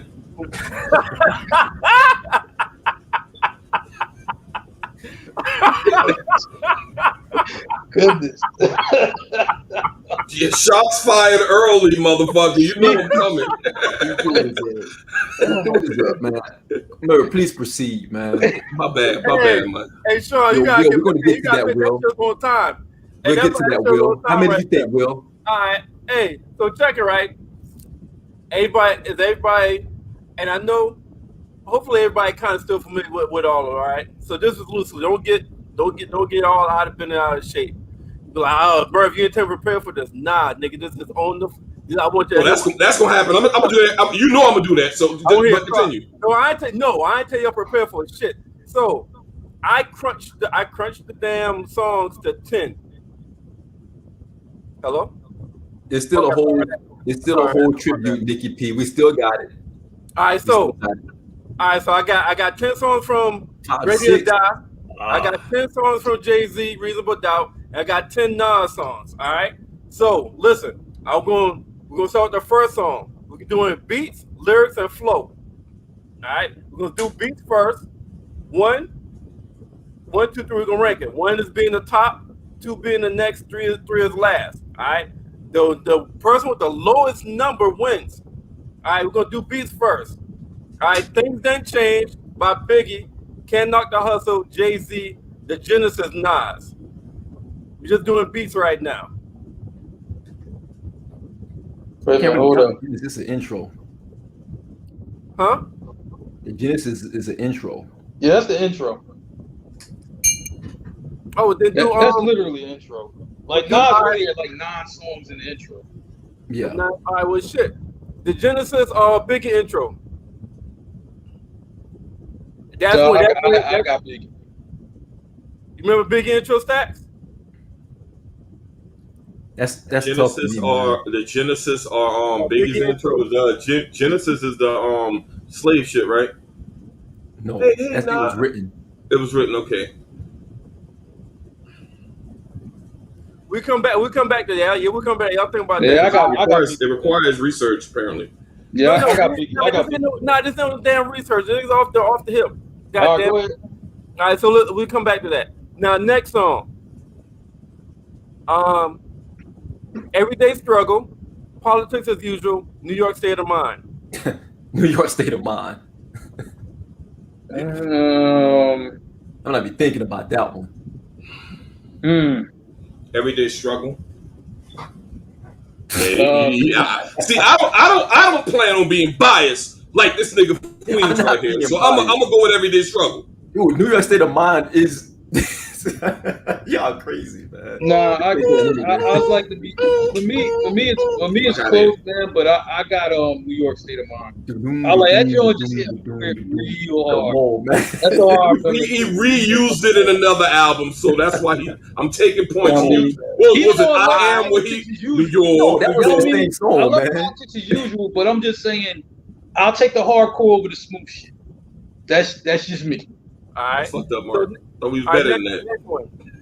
Give Me the Loot, Brooklyn's Finest, Life's a Bitch. Brooklyn's shit, I got Finest, landslide. I got Brooklyn now. I get Brooklyn's Finest, but Thank you. As you should. I get Brooklyn's Finest. And I love Life's a Bitch. Like, Life's a Bitch because Pop, was playing on the joint. He had the whole joint. Ah, man. That's like one of my favorite songs. That's a push. Seriously. That's a push. All right. Unbelievable, Dead Presidents, The World Is Yours. Oh, shit. Dead Presidents. No. I got World Is Yours. You know what I mean? I got World Is Yours. Talking about beats now. That's vintage Pete Rock. You know what I mean? It's vintage Pete Rock. That's Pete Rock, bro. Just beats. That's Pete Rock. Yeah, vintage. Why are you saying that? That doesn't change my mind, eh? That's okay, vintage. my bad. Yeah. Okay, all right. Yo, Warning, Feeling It, Halftime. Warning. I got Warning. Yeah, I got Warning. This is not fair for me. I'm too biased when it comes to on on Brooklyn's Finest. Big. This is Illmatic. Will big drugs verse. in the shows. Big verse. Big killed it. Like on what? Yeah, big Brooklyn's Finest. Hey, we talking about beats right now. Don't get sidetracked. No, I'm just responding to Will. That's all. Yeah, I'm responding to Will. All right. Okay, next track. Hey, Shawn, I need you to start being so fucking biased. Next I'm one. trying not to, man, but this is Illmatic, bro. And it's reasonable doubt, but I managed to be unbiased. All right, hold up. One more chance. The Evil's Memory Lane. Which one more chance? No, the regular. Yeah, the first record, not the remix. What's on the record? You got to go. They got to go the Evils, man. I go Memory Lane. Hold on. What's I go Memory Lane. Memory Lane is. Mark, I'm trying not to be. I'm trying to tell you. Listen. You know what I mean? You know what's crazy? My brother played me the whole Illmatic album over the phone. You know what I mean? Before I was able to buy it. Like, that's how dope it, man. He was like, "Yo, Mark, I'm trying to tell you, this shit ain't even out yet, but I have it. You know what I mean? I'm gonna play this shit for you on the phone." He's on the phone for 2 hours. All right. Really. Next group of songs. The What? Can I Live? One Love. I'm going Can I Live. Hold on. Can I Live is a It's not even fair, man. Yeah. Because the What? Can I Live landslide? Yeah, I got Can I Live. Hey, Shawn, yeah, I mean, but I'm trying to tell you, I feel a lot coming off that. We talking about beats? Beats, yes. Man, just beats. Oh. I got Can I Live. You know what I mean? I go Can I Live. You need to get out your own way. All right, next group. Juicy, Ain't No Nigga, One Time For Your Mind. Juicy. I never was a big fan of Juicy like that. Yeah, me neither. Does it take away that he sampled? I gotta go Ain't No. Yeah, me too. Ain't No. All right. I got that. Hold on, what was Nas's choice? One Time For Your Mind. And One Time For Your Mind. On the beats now, just beats. But we're talking about beats. Just beats. We're talking about beats. I gotta go Ain't No. That was Jay's biggest song off that album. Okay. All right. Next group of songs. Big Papa, 22 Twos, or Represent. Represent. Represent. Nah. I got 22 Word. Represent. I got 22 That twos. shit is real. Oh my I got God. 22 twos. Okay. All right. The last one. Damn. All right. Suicidal thoughts, regrets. It ain't hard to tell. Ain't hard. It ain't hard to tell. It ain't hard to tell, but Yeah. that's a rough group right there. That's It all is. All of them went. Yeah. All of them went. Like Yeah. that was a rough group, but I got it ain't hard to tell. That's when seriously. That's the first time I heard Nas on the track by himself. Oh my God! So, And now that I just listened to it a little bit of that's kind of a ain't hard to tell. That joint crazy. That joint crazy. I'm glad nobody used that beat ever again. Like seriously. Right. All right. Please don't. Now we're doing the lyrics. This is lyrics. Lyrics. This ain't fair, man. All right. Hey, things done change. Can't knock the hustle. Hold on, say it again. Things done change by Biggie and can't knock the hustle. And what else? The Well, Genesis. you did, because that's the intro joint. Yeah. I mean, because remember, Nas got actually like 9 songs and shit. Right. Things unchanged, man. Yeah, I got things in change. Yeah. I mean, man, if we could pull the remix out there, it might be a little bit different, but I still got things done changed. That. It's things unchanged. It is. Okay. All right. Next group. Remember lyrics. Everyday struggle, politics as usual, New York state of mind. See, this is fucked up. Why you grouping these songs together in particular? New York state of mind, man. New York state of mind, bro. Everyday struggle. I got everyday struggle. I got New York state of mind, man. I know how it feels to wake up fucked up. Focus out another rocker sound. That joint got you like use the user. That joint got a Guild Award for lyrics, man. How can you? What? New York state of mind. It has a. That was my shit. I ain't gonna lie. That song with "Sleep is the cussing to death." Okay, bravo, clap, bravo. Keep going, bruh. Okay. That song is. I didn't put this together. I had nothing to do with this. He's literally taking the first songs on their albums. So this is not a list. This is not a list. It's just 10 songs. That's it. It's just 10. He's talking about every single song on their albums. Yeah. Just for this activity. All right, next group.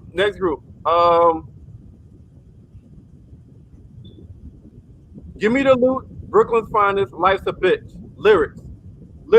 Give me the loot, Brooklyn's finest, life's a bitch. I can't do this, man.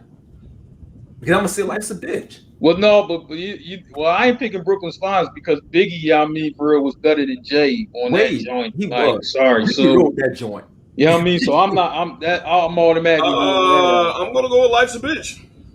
Yeah. I know that's shocking, but I'm gonna go with life's a bitch. Wait a minute, you know what I mean? For that, you said wait a minute. Say the Biggie joint one more time. Give me the loot. Oh, I'm going life's a bitch. Oh, what was the Jay-Z joint though? That was Brooklyn's finest, where Biggie outshined Jay on that joint. I can't give Jay that. Biggie spanked him. Biggie spanked him. Yeah, I can't give Jay that. You know what I mean? I can't give him that. All right, next group, lyrics. Unbelievable, dead presidents, the world is yours. Oh shoot, I got presidents. I got dead presidents. Presidents to represent me. Yeah, he did make it a hot. Nas made it a hot line. Jay-Z did make it a hot song, so I'm gonna go with my bad. Nah, I mean my bad, Lance. I mean my bad, Shawn. Shit, sorry. With hesitation, I would say dead presidents. Okay. Man. Next group, lyrics. Warning, feeling it, halftime. Nas doing that. Yo. I mean, this was just Nas just coming for niggas. Like, come on, man. Right, and keep in mind, Nas was 18 with these lyrics. Jay was 32. Big was like, oh my God, 32. Huh? That nigga funny, man. All right. So next group, lyrics. One more chance. The Evils, Memory Lane. The Evils. One more chance. One more chance. One more chance is different, bro. One more chance. Yo. Yeah, I think Merv would pick One More Chance, especially the original. Especially the original. Right. You know what I mean? The intro alone got Merv hooked. The intro One more alone. chance. All them chicks was calling the phone. Like, nigga, I've been waiting for your ass, waiting your hour for your ass. Pick up the fucking phone, all right? Motherfuckers trying to rob me. Right. All And that's a for push. my daddy stay off his dick. Like that, mommy? Yeah. I gotta go one more chance on that one, man. Okay, all right. The next group, talking about lyrics. The what? Can I live? One love. One love. One Can love. I live? One love. I got one love. Because I honestly think that Meth, I think Meth got big on the story what. in that one. Okay. All right, next group. Juicy, ain't no nigga, one time for your mind. Damn. That's tough right there. That's tough, Merv. I think that's a Say it again now. I think that's a tie. Say it again. Juicy, ain't no nigga, one time for your mind. Shit. If I can say this the first tie, I think this would be a tie. Only because those songs meant different for all those artists. Ain't no nigga was Jay's biggest joint off of that album. That was the only song that charted. But you know what? Let me back up. Foxy had a better verse than Jay on Ain't No. Let's be honest. Foxy made that song. She did. The band? She did. She did. When Foxy came on, what up, boo? Just keep me lacy in the illest snakes. Yo, yeah. Foxy wrote that verse, and she was did. 16. Who wrote that verse, by the way? No, that was hers. She was 16, Stacks. And she wrote the verse? Yes. Can And she confirm killed it. He wrote a lot of her stuff, but that Ain't No, that was her first time actually doing her own I think job. he wrote a lot of her stuff for the first album, am I right? Right. It was their first album. Maybe not that particular song, but that first album he did. You're right. She wrote that. All right. So you still saying tie? Y'all saying tie? I don't say a tie no more. I don't say a tie no more. Juicy was different. I may have to lean toward Juicy. Yeah, me too. Juicy just was, because he was talking that shit. Right. And I'm like, yo, I relax, like Will. that, and he did it in a cool way. You know what I mean? I'll go Juicy. I'll go Juicy. Give me the choices again. Juicy, ain't no nigga, one time for your mind. I'm going with Juicy. I gotta go Juicy. One time for your mind. Oh my goodness. All right, next group. Big Papa, 22 twos, represent. 22 twos. 22 twos. Represent. I got the twos on that joint. Represent. I don't think a lot of people realize what Jay-Z did with that track. I'm gonna let them figure it out. Represent. Huh? Represent was dope. Like it's not even. It ain't no question that 22 dope, twos though. Too much. That dude. Bro, this cat was like the school dropout. Never like that shit since day one. Yo. Represent. It was dope, man. I give it that. All right, next group. Suicidal thoughts, regrets. It ain't hard to tell. Ain't hard to tell. All right, all right, cool. Now this is the last category. This is flow/delivery. Flow/delivery. Y'all with me? Okay. I'm at the buyout. Okay, go ahead. All right. I'll try my best, but I have my reasons. I'm already biased on this one. Cause this was go ahead. All right. Things that change can't knock the hustle. Can't knock the hustle. I make the short term goals where the weather falls. Just put away the best one, but ice chili with enough bail money to free a big Willie. Things don't change. I got things didn't change. Yeah. All right. Next group. Everyday struggle, politics as usual, New York state of mind. New York state of mind. Politics as usual. New York state of mind. Okay. I feel like it's a common theme with this nigga in the upper right corner and shit. No, here's my thing. No. Tell us after. All right. So next group. Remember, this is flow delivery. Flow delivery. Give me the loot. Brooklyn's finest. Life's a bitch. Life's a Life's a bitch. Life's a Life's a bitch. bitch. That nigga stacks. Like Nas really talking to them boys on that Them joint. nigga, Like I he woke up took early them on my somewhere on born that day. I'm shit. 20 years of bliss. Give me the choices again, Goodness, man. Give me the loot. Brooklyn's finest. Life's a bitch. It ain't Brooklyn Finest and it ain't Life's a Bitch. Let's keep going. All right. Remember, this is Dude, flow man. and delivery, y'all. Flow and delivery. Unbelievable. Dead presidents. The world is yours. Oh shit, I got unbelievable. Dead Presidents. Unbelievable. Oh shit. Okay. All right. Next group. Remember, flow and delivery. Warning. Feeling it. Halftime. Halftime. Warning. Halftime. Yeah, Stacks Nas look spazzed confused. on that joint. Remember them niggas from the hills up in Brownville that you roll dice with, smoke, so they got nice Man. with. Halftime set the. I'll wait till after this is done. Halftime set the tone for a lot of Alright. different stuff, man. So, all right, next group. Remember, we're talking about flow and delivery. Flow and delivery. All right. One more chance. The Evils, Memory Lane. One more chance. Eagles. One more chance. One more chance. All right. What was that Playboy talk? Next group. Flow and delivery. Remember, the what? Can I live? One love. One love. One love. Conversation flow. All right. Next group. Juicy. Ain't no nigga. One time for your mind. That's tough for me, man. Juicy. Yeah, me too.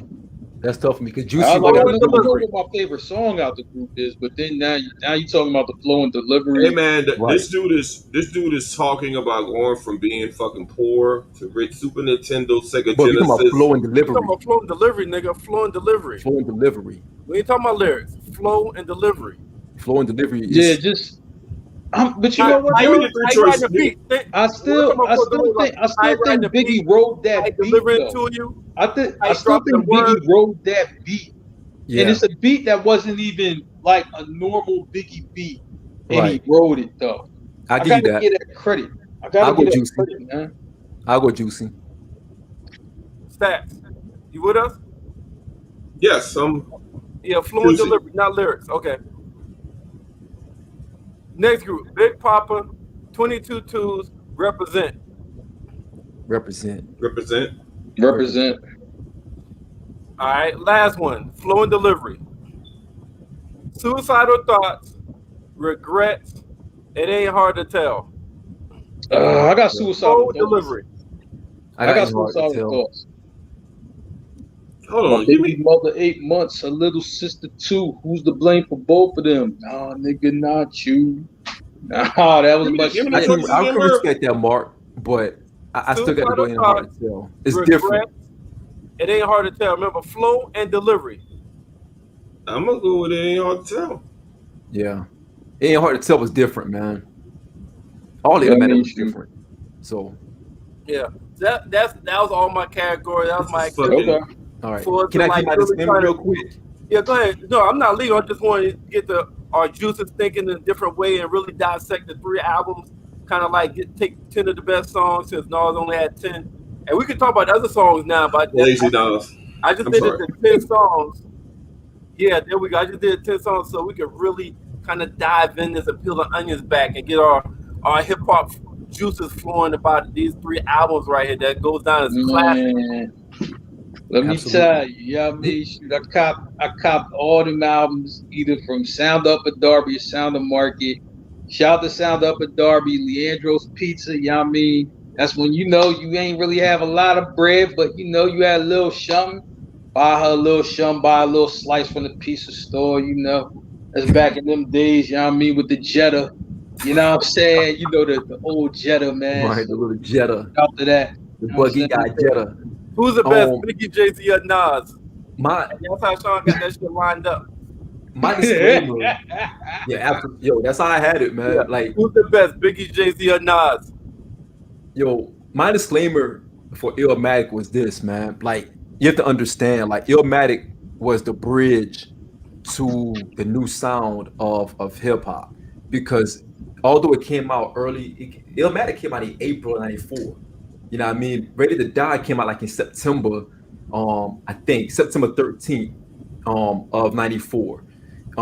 So I feel that the reason why I say it was hard to talk about the flow with Jay for Reasonable Doubt because Jay had not created a flow just yet. Jay was still getting into a new flow because remember Jay was rhyming at the Fushnikins. He was like that rat a tat tat tat. And when Reasonable Doubt came out, they used a lot of hi hats with soulful music, and they created an Conversation flow, which he honestly adopted. You understand, Reasonable Doubt came out in '96, so by that time, Jay had time to study like the Bigs, the Nas, the Rays, and my man Nate. We were talking about this a couple of days ago. Like, if you go back and listen to all the Bill for Cuban Links, Illmatic, and Ready to Die, if you listen to those albums in sequence and then listen to Reasonable Doubt, Jay put a lot of their flow. And I mean, Nas said any last year nigga alive, he's like, Jay started to flow like us because Jay was on a whole different level of flowing. So that's why it was difficult for me to pick Jay's flow because he had not mastered his flow yet. When Jay mastered his flow, it became around volume 2 on The Hard Not Life. That's when he became more the conversation rapper. That's what they called him, the conversation rapper, because it was slowed down. It was more like Hope did that. So hopefully you don't have to go through that. He was it was like a conversation flow. On Reasonable Doubt, he was still spitting. If you listen to some of them records, he was spitting kind of fast as well. He was still kind of in that pat, pat, pat, pat, pat, pat, pat. But when they brought the hi-hats in and those beats and the soulful beats, it forced him to slow down. It forced him to go into more of you're right, though. You're definitely right. He had to create a new sound. So that's why it was difficult for me to pick Jay's flow and delivery because he had not yet mastered that flow and delivery. Nas had the voice, the flow, the delivery that every rapper wanted after Illmatic came out. Every rapper, even Big said it. Big was like, when Illmatic dropped, Nas' vocals were like Kool G Rap without the lisp because Kool G Rap was considered the pantheon of delivery and flow. So Nas had a pantheon of delivery and flow without the lisp that Kool G Rap had. Every rapper wanted that. Raekwon said the same thing. Raekwon was like, I want that dude's style. So Jay saw all of that and pulled from them guys. Not saying he bite them, but he pulled from them guys and created a whole, new wave. And he took it further, in my opinion. I still think that Jay was able to mastermind it and take it to a whole different plateau because he was able to emulate different sounds, like the Young Guns, Beans. He was around some great creatives that made him create his style and change his flow up as well. So, history lesson, Jay went from the Fushnikins, Hawaiian Sophie fame, all that stuff, to now he became the conversational rapper, which he called himself the cocaine rapper because he was talking that talk. Yeah. Let me say what but for me, it's Biggie though. He mastered everyone's like, it's like, we're close to New York, but we didn't have like a guy in Philly, that was, but Biggie, Get what you will. We adopted him because it felt like us. Because I'm like, it was guys, getting money in the street. You know what I'm saying? It was guys doing their thing, man. So we felt Biggie, like, yo, it's like he from Brooklyn, but I was like, yo, man, we back with him down here. So we felt Biggie because I'm like, he felt like, felt like Philly to us, man. Just, you get fly, the swag right, you got the cars, and that's really all we live for in Philly, man. Right. To be fly and have a nice ass car, man. And you got to understand when Biggie came out, particularly, like I guess like that next summer, that summer or whatever, and it's just like, man, your OG saying, yo, you can roll with me for the day, and I'm riding passenger in the 850, with the rim with the momos on it, white butter, for a money green. Like, what I'm saying? It takes you to that time, but that's how Biggie had you feeling. Like, you wanted to be clean, you wanted to ride clean. So we felt Biggie, was part of us. You know what I'm saying? So I'm gonna pick Big just on how he felt for our culture in Philly. You know what I'm saying? He was a playboy. Big was a playboy. Yeah. So I got a question for you, Merv and Stacks, because I know you guys, y'all big time Jay fans. Because of course we're paying homage to the Reasonable Doubt, but I'm gonna give one to y'all. But I'm gonna ask y'all a question as well. Do y'all, first of all, do y'all consider Stacks? Do you consider Reasonable Doubt an undisputed classic album from top to bottom? Like, It wasn't when it came out. That album aged aged better than any hip hop album that I've ever listened to. I think it wasn't a classic when it came out, but I think that it aged well to where I think Reasonable Doubt, it came out in what 96. 96. Mm-hmm. I became a huge Jay-Z fan after my DMX phase, but make no mistake about it, Big is the greatest of the three, in my opinion. But Jay-Z, when I started listening to Jay-Z, it was around that Hard Knock time. I doubled back and listened to Reasonable Doubt, and everybody kept saying, "Yo, people were still talking about Reasonable Doubt, even though the Hard Knock was out, even though in my Volume 3 came out. So I think the album aged well, where it's still a good listen to this day. And I just want to take the note, and I tell Shawn this all the time. And people ain't as crazy. I'm not as crazy as a lot of people think I am when I say that I like. Illmatic is a classic. I still think that Rick was better than Illmatic. That's just me though. I love that. Matter of fact, that was one of the best. That was one of the first. And I don't want to say this in front of Shawn, but that was the first rap CD I had like on my own. Or somebody bought it for me, of course. But that's the first one I had. I used to listen to it. Oh, I knew every fucking word from that album. But Reasonable Doubt aged well. It wasn't a classic at the time, but it is a certified classic, not undisputed. It's one of the best. All right. Murph, for you, why do you think that Reasonable Doubt was a slow burn? Because keep in mind, it didn't sell well at all. It went platinum back in 2002. Mm-hmm. That's what I'm saying. I won't go a different angle.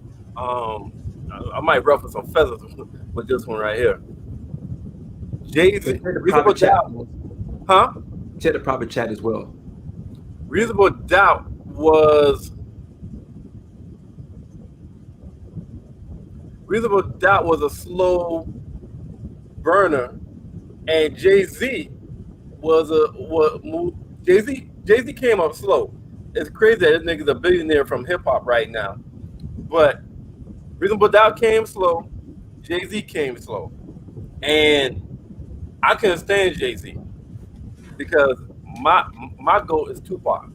So whatever Tupac was saying, I fuck with Tupac. Tupac said fuck Jay-Z, I'm like fuck Jay-Z. Why ain't Sophie Fame? I was so pissed. I was so pissed at the beginning of the fucking Machiavelli album. I'm like, what the fuck is going on? What the fuck is going on here? Right. Yeah. Yo, You weren't lying. Tupac ain't fuck with Biggie. I ain't fuck with Biggie. But Biggie was strong enough. Biggie was already established, but Tupac couldn't take away from Biggie music, his fame, his power. Jay-Z, with Tupac bombing this nigga, ain't nobody was gonna give Reasonable Doubt that kind of listen or that look. With Tupac goddamn going at Jay-Z head, ain't nobody giving Jay-Z that kind of giving that feel, especially with Biggie still alive. So it got a slow burner because you had two of the most impactful, memorable, greatest MCs of all time alive at that time and peaking. Yeah. Fucking peaking. Biggie control East. Tupac control the West. You know what I'm saying? Only person that had penetration as far as like a solo rapper during that time was Nas, because Illmatic was so motherfucking monumental and strong and different. So you had that, then you had Illmatic. Reasonable Doubt back then it was looked at as like a little pup. But that motherfucker grew into a big dog over the years, And after the death of Pac and Biggie, it was like shit. That nigga, I won't say took advantage, but Well, he definitely benefited. Just say it. Yeah, yeah, you said it. he benefited from it, and the nigga just became larger than fucking life. And then when niggas were able to get over Biggie and Tupac, they allowed themselves to start listening to Jay genuinely, authentically. Mhm. And when that happened, like, damn, this nigga was spitting back in '96. Damn, I wasn't trying to fuck with that nigga back then. But I'm giving myself open ears right now, and I don't listen to this shit like, damn, that nigga say I keep one eye open like CBS. Yes. You see me stressed, right? Hey, so when you go back, that's why I said like back then, no, but Yo, Pac was on other stuff. at that time it was like, if you would have ranked that nigga, ranked that album when we was doing the mics, you probably would give it like 3 mics. 4 or 5 years later, you go back and listen again. I'm giving the nigga 5. I'm just speaking from me personally because I'm listening to it unbiased and with open ears, and like that's why, in my opinion. I think for me, Mark, I think it's gonna sound crazy, and I know Stats probably gonna try to eat this up, but I'll be honest. I was listening to Ready to Die and Reasonable Doubt more than I listened to Illmatic in the beginning. I'll be honest with you. But here's why. Here's the thing. When Illmatic came out in April '94. This was still in the wave of Wu-Tang, and I was such a huge Wu-Tang fan. It was very difficult for me to put anything else in my rotation because Wu-Tang at that point, in my opinion, Wu-Tang was like, if you're in Wu-Tang, you're nothing. That's how I looked at it. Big came out in September, and Big had a big buzz around him. Illmatic didn't really have a strong push or a strong buzz. Illmatic was one of those albums that I had to go back and listen to. I want to say around like '99 because I remember I ran into this guy. He was from the Bronx. And I remember we were having a debate on hip hop, and he was sunning me, and he was like, "Man, you know what? I'm not even going to talk to you no more about hip hop unless you go back and listen to Illmatic from front to back and understand it." Because I was like, "It Was Written" was the best thing in the world. Because you got to keep in mind, Reasonable Doubt came out June 25th. Guess what came out July 2nd? A couple of weeks later. It Was Written. It Was Written came out around the time of Reasonable Doubt. If you're Jay at that time, you are not going to outshine It Was Written at that time because you had Lauryn Hill who was on fire during that time. You got Lauryn Hill and Nas. If I Rule the World, and they had a video with Nas on the top of a car wearing wallabies. If you're Jay and you drop Reasonable Doubt, no one is paying you any mind at all. And I think that's why Reasonable Doubt fell under the radar because too much was going on. Pac had All Eyes was Me Against the World, came out '96, and he was already shitting on Jay, like calling Jay Lil dude, like he mentioned his name, calling Hawaiian Sophie fame. You know what I mean? So he wasn't even acknowledging Jay. Big was still riding the wave of Ready to Die because the remixes were coming out during this time as well. So if you're Jay, you're not living with those guys. And keep in mind, Mobb Deep had just came out. Shook Ones was hitting the airwaves. So rap was so monumental during this time. Ghostface came out with Iron Man in '96. Oh my God, that was hey. Think that about was it. hitting.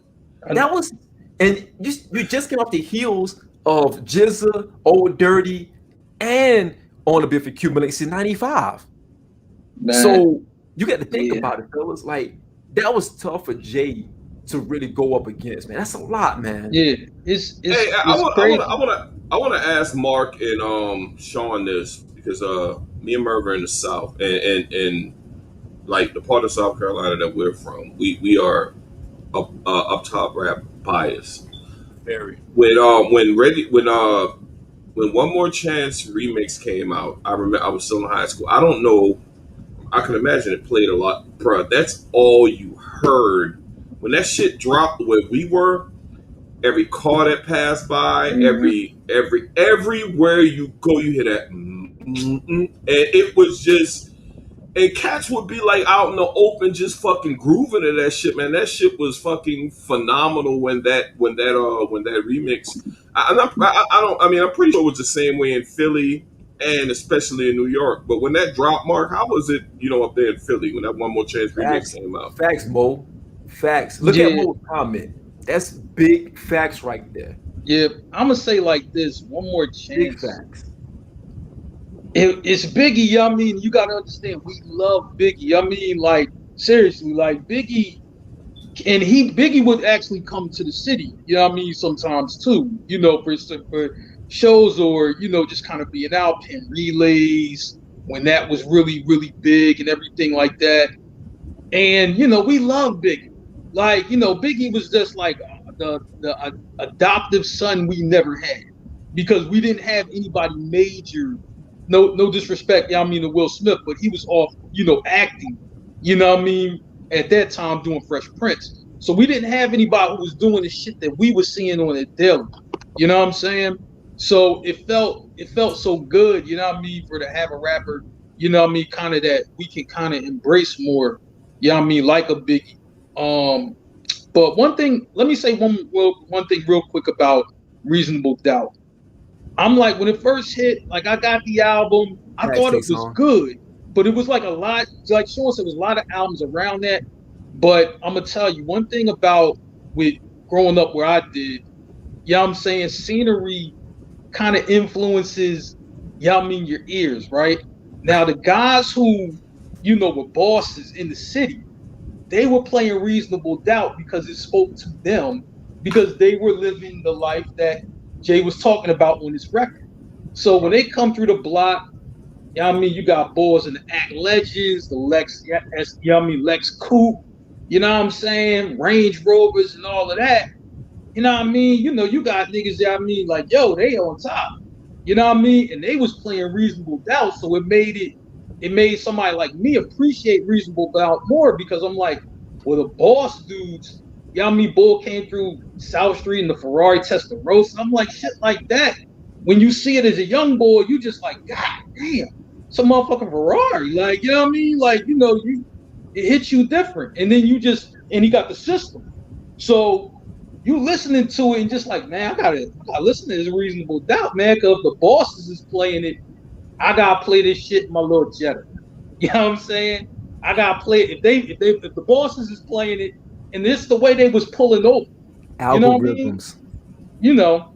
So I mean, they was just pulling over, and the chicks come to the car. I'm like, all right, they're not coming to my Jetta, but I could pull over and be fresh though, and get out and get them that way. But I'm just saying, it felt like when you played it and you're riding, you were a boss, even though you weren't. It felt a little bit like one, and that's what the album did for me. Can y'all see this? Look at the algorithms, bro. We are on fucking fire right now. Okay. No doubt. Keep this shit going, man. Everybody for rocking with us, man. Shit. Thanks for everybody for also rocking in love. with us. Real talk. Shout out to Mile High Radio listeners. Shout out to Blackjack TV channel 199, Zingo TV. Yo, the algorithms right now are bananas. Like, yo, this is all of y'all, man. This had nothing to do with us. Yeah, man. Y'all doing y'all thing out there, man. We appreciate the love. We're gonna keep rocking it. Appreciate Share the that. love. Tell a friend to tell that friend to tell a friend. For real. And Mark, you dropped a very good point, man, because Reasonable Doubt has a lot of that Philly soul in it. The music, the beats, they all have that Philly soul in it, man. If you listen to like a Ain't No, which is, I think that song charted at like number 50 on the charts, was the highest charted song on the album. And keep in mind, fellas, that the album didn't go platinum until 2002. Yeah. So this is after Jay had already dropped, Blueprint. Yeah. By the way, which to me is my classic. Like Stack said that it was written was his. For me, it's Blueprint. I thought we talked about that, Shawn. We just talked about that. Oh, I got the Blueprint over Reasonable Doubt as well. Mm-hmm. Blueprint was flawless from beginning to the end. You didn't have Memphis Bleak on there. You didn't have I knew that was coming. They were just showing off, man. I mean, this is at the point where Jay was untouchable. You bring Michael Jackson, rest in peace, on stage for Summer Jam. You know, you go at Prodigy at the time, rest in peace, who people thought was untouchable lyrically, because at this time, Prodigy was one of the top dogs lyrically. Yeah. I mean, you go out there and you go at him and embarrass him. You know what I mean? So I thought Blueprint was his best. But Reasonable Doubt, to me, I don't think I ever had a chance to really, really appreciate Reasonable Doubt as I got older, because when I did the knowledge and start looking at Talk that shit, Killer Flex, and the influences, it was hard for me to appreciate Reasonable Doubt as much as I did when I first heard it. I'm be honest, fella. It's really difficult for me, because you don't get Reasonable Doubt without On a Bill for Cuban Links, without that movie. On a Bill for Cuban Links was such a phenomenal album, fellas, that I don't think that people. I know Ray get his flowers for that album. Hey, by the way, Ray, I think Ghost has who's the other one? They're going on tour. Yes, I don't know if y'all saw that or not. They're going on tour, and their tour is going to include their classic albums. It's not new music; it's their classic albums. Yes, Purple Tape. You know what? And one more thing to say. Another thing to say about Reasonable Doubt, like, and I thought this too, because I heard Beans say it. He's just like, when you listen, he's like, I love the album, but he's like, when I listen to it as Young Beans, right? He's like, that album kind of went over my head, because, you know, when I was in the game, I'm thinking as a worker, you know, y'all mean you bag, y'all mean you sell, you re-up, and then sell again. So he's like, he's like, orbit went over my head, and I'm like, damn, mine's too. You know what I'm saying? Because I didn't know it from that level. But the guys that actually were playing on that level, Flex. I think they understood it a lot better than I did. You know what I mean? And I wish I was just like, I wish I had that conversation with some of y'all, the OGs, like, about that album then. I had it with them, you know, now, and I understood what they were seeing. But I wish I would have had that conversation then to understand what they were seeing in real time. You know what I'm saying? If that makes any sense. Hey, Mark, let me tell you, one of the hardest, and it's a lesson, is one of the hardest bars and one of the realest shit on fucking Reasonable Doubt that I quote to this day, especially when I'm around my niggas. Yo, if everybody in your crew is rich, then your crew is rugged. Nobody will ever fall, because you all will be each other crutches. Nigga. Yeah. Nigga. Nigga. That's dope, man. Listen, I don't want to be a salt shaker. Hell yeah, you go. But Jay didn't live that verse, man. I'm sorry, man. I'm sorry. He didn't live that verse. He didn't scribble the shit in his notepad and created his life, though. I mean, so like somebody did. Whoa. Here goes Shawn. Whoa, hold up, man. That was personal. I'm just saying, Jay didn't live that. Ask you know, if you come for Jay, I'm gonna come for Nas. But hold up.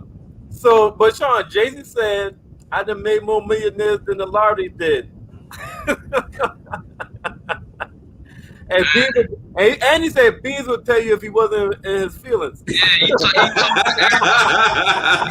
everybody on that joint. You know what I mean? That was after Beans put out the disc Average Cat. That was after that. Jay hears everything. Beans went in on the Average Cat, man. Nothing about Jay, and you don't get a Jay response. It don't matter if Jay a millionaire. Jay today, you know what I mean? If you talking shit about him, he's gonna put you in a song. It's just what he do. He's gonna sneak in there. You know, and this is why everybody squashes shit with Jay. You know what I'm saying? Everybody finds a way to be like, Jay, I jumped out the box, my bad. You know what I mean? Beans included. You know what I'm saying? But he said, keep it in the danger zone. You can make the borehole. Put your name in the song. And if you're that hungry for fame, cocksucker, come on. Yo, he told a boy from when he said in that joint, my mind right. He said, "You think they're shooting your fat ass out of cannons before?" And Yo, he was talking about dude from Harlem World. Yeah. Badass out of Candy before. When he killed the Rocker, Remember that he's video? like, yeah, to that blow from Oasis. I'm like, God. Shawn, you remember? We see your team in a crisis before. Think I forgot? He be throwing them little he always throw little bars out there, man. He's slick with it. He do that. And you gotta give Jay credit for that, man. Like, I know we talked about reasonable doubt, but he also had a maturation process. Because he went from that, he kind of threw a dud out there on In My Lifetime Volume 1. It wasn't to his standard, but he came back strong on Volume 2, Hard Not Life. And he killed that. You know why, And right? Marcy, where I'm from that second album goes fucking hard.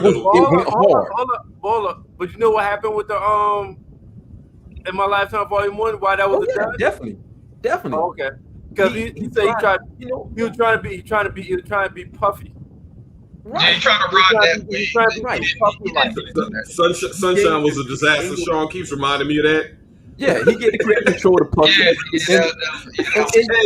Hey, Merv, remember in the chat, this motherfucker kept saying, Stacks, you gonna sit here and act like Jay ain't made Sunshine? And he did a video for it. Hey man, let's move on to the next topic, man. All right, my bad. But you're right. He came back strong. He came back strong with the Snoopy song. He did, and Irv Gotti had to push it on him. But I don't think he did anything wrong by using Puffy on In My Lifetime Volume 1. It's just that wasn't them. Even Dame Dash said later on. Yeah, I tell you what, he did right by dropping that motherfucker. He was on his way to being like the Locks. Yeah. He would have been just like the fucking Locks, because the Locks and Puffy don't mesh.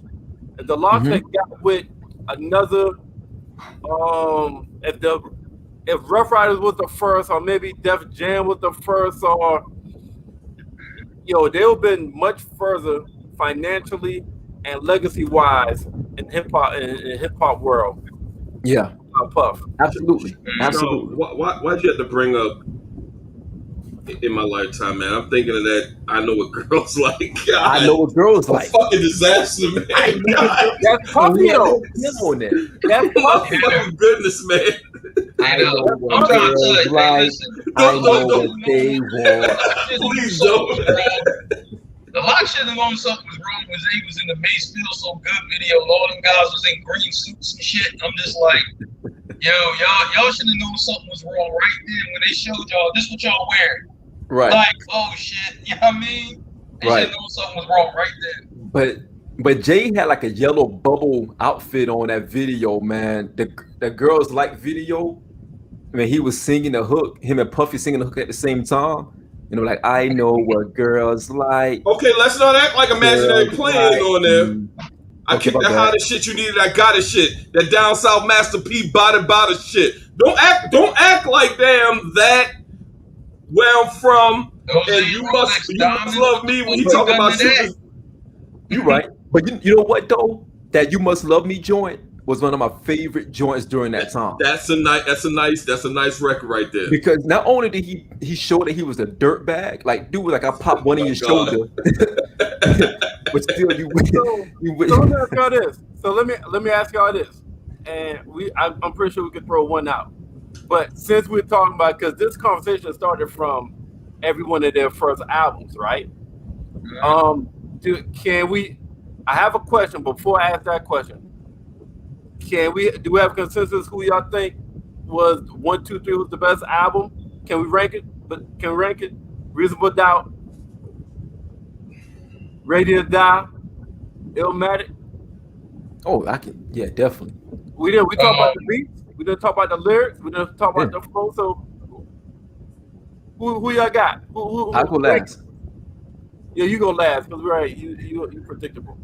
Hey, Mark, who you got? Who you rank? If you had to rank them, man, I'm like Biggie's my favorite out the three. So Ready to Die number 1? No, it's still Illmatic. You know what I mean? It's still Illmatic. That. All right, who's number 2? Shoot, Ready to Die. Ready to Die number 2. So you got Reasonable. You got Reasonable Doubt 3. Okay. Yes. Okay. Yes. And I love Reasonable Doubt. The only thing I mean with Reasonable Doubt is I'm just mad that when I first got it, it went over my head. It didn't really click till a little bit later. You know what I'm saying? Stacks. What's your rank? I got Ready to Die, Reasonable Doubt, and then Illmatic, simply because, like I told y'all, I like It Was Written, and maybe it'd be a different order probably if It Was Written was in there, but so you got Biggie, Nah. No, you got Biggie, Jay-Z, Nas, right? Just like in where I'm from, Biggie, Jay-Z, then Nas. Yeah. Biggie, Jay-Z, Nas. Marc got Nas, Biggie, Jay-Z. Yeah. Shawn, who you got? Merv, who you got? Who you got, Merv? What? Who you got? Nigga, who you So I'm gonna shock you real quick. A couple of years, let me see. Younger me, I would have had Big, Illmatic, and then Reasonable Doubt. But currently, today, me, I got Illmatic, Ready to Die, then Reasonable Doubt. Straight up. We knew you'd have Jay-Z last, so I mean, we know that. Because I had Reasonable Doubt over all of that at one point. I really did. I'm gonna tell you, you know what? I think, with Illmatic for me, I liken it to a team with a great starting five.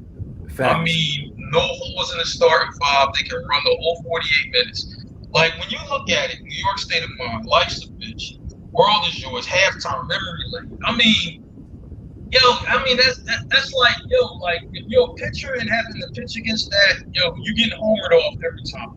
You know what I mean? If you got to try to stop them from scoring, they scoring on you every time. Every time. I'm like, you don't understand how many times I've played them shits in a row, right? And no disrespect to every other song, and like them, it's hard to tell. You know what I mean? I would throw that, and then I would go and listen to Represent one time. Not that they weren't, really, really good, but I'm just like, man, to fire that up like that, I'm like, Nas really unfair with this shit. You know what I'm saying? And that's just how I felt. I'm just like, man, that's why I thought it was such a great album, because I'm like, to fire them off in a row back to back to back like that, I'm like, God damn, you know what I'm saying? This is my shit. It's tough.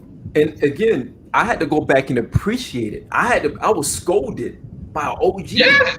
I was scolded. He was like, yo, I'm not going to talk hip hop with you again until you go back and listen to Illmatic. I was told this back in 2000. Yeah, I'm like, man, I didn't quite catch a scolding, but I caught a more of, you know what I'm saying, just talking to the OGs or whatever.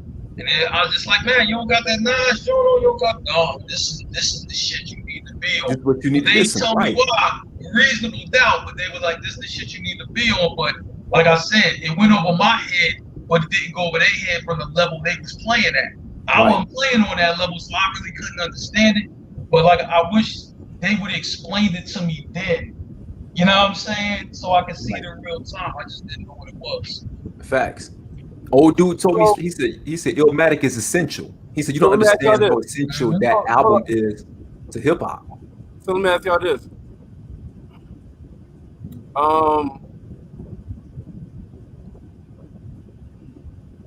Everybody has agreed that Reasonable Doubt aged greatly. Yes. All right, so has Illmatic aged good? Has Ready to Die aged good? What y'all think about those two? Far as like, from best to worst. I'll go Reasonable Doubt 1. You know what I mean? That's 1. Illmatic 2. Ready to Die 3. And no disrespect to Ready to Die, I love that album. But as far as if you're playing it today in 2021, it didn't age as good as the other two. You know what I mean? And it didn't age. I'm not mad at that, Marc. I agree. I'm not mad at that, Marc. I'm not mad at that. I'm not mad at that. I think from a production standpoint, Illmatic reminds me, it should be in a time capsule, in my opinion, from production-wise. Yeah, Hey, now, Shawn, I gotta give it to you on this. The production of Illmatic is damn near timeless. That's like The album overall is timeless. I mean, that shit fits. You can really play that shit in any era, and it will match up. Right. Like what? Hey, I don't know if they I don't know if they had grabbed a genie and got 3 wishes, and one of the wishes like, yo, we need a flawless production. But Merv, that was the first time that was ever done. No one back then, rappers were using one producer for their entire album. Illmatic was the first time they brought in a group of producers at that time. You're talking about Q-Tip from Tribe, Pete Rock, DJ Premier, LES. You're talking about like the who's who of production during this time. But you know what though? I'm like, that was a young Q-Tip. To give him a shot and for him to deliver on an album like that. I mean, because he was like the young boy of the group. Like Q-Tip was just starting to do some stuff with Tribe maybe a year in. You know what I mean? So he didn't really have a lot under his belt like a Pete Rock, like a DJ Premier or anything like that.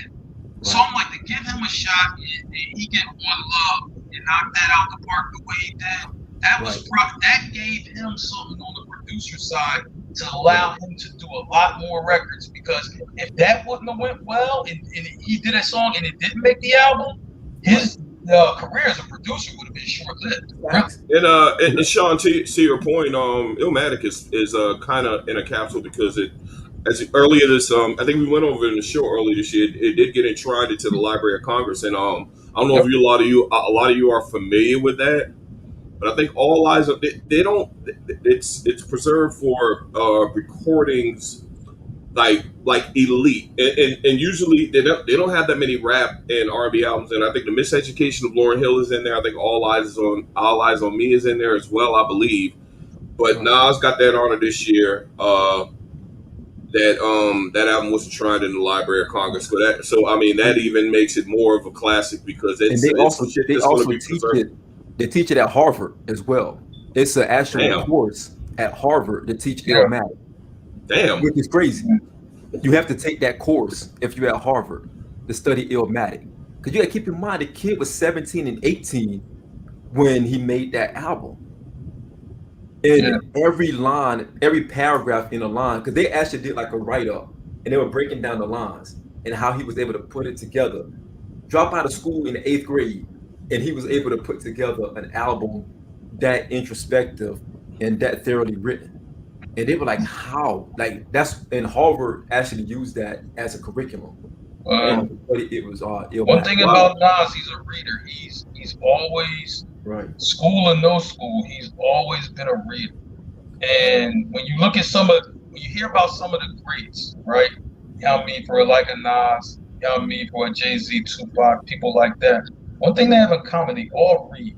They all read stuff all the time. Right. I'm like, that's just going to sharpen, you know what I mean, for what you're doing. It has to. And it did. Right. So let me ask y'all this. To craft like that, you got to be intelligent. All these guys are, I mean, you can call them borderline, all of them are intelligent. You can call them borderline geniuses to put pen to paper like that. Right. And you know, just. Big was 25 when he died. Right. Let's keep that in perspective.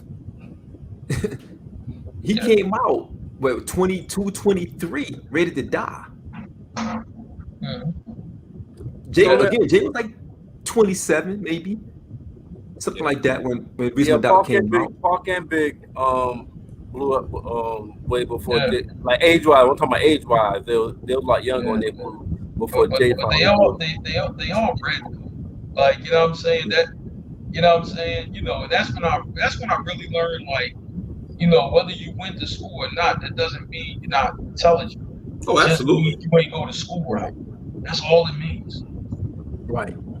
But Merv, even if you think about Reasonable Doubt, you're talking about a mature Jay who lived a lot of stuff before Reasonable Doubt came out. Like, you're right. Called him the cocaine rapper for a reason, because he was one of the few, maybe one of the first ones that actually started talking about it in a savvy way. Like Raekwon was talking about it in your face, like shotguns through the nose. Like that was the line, like shotguns through the nose.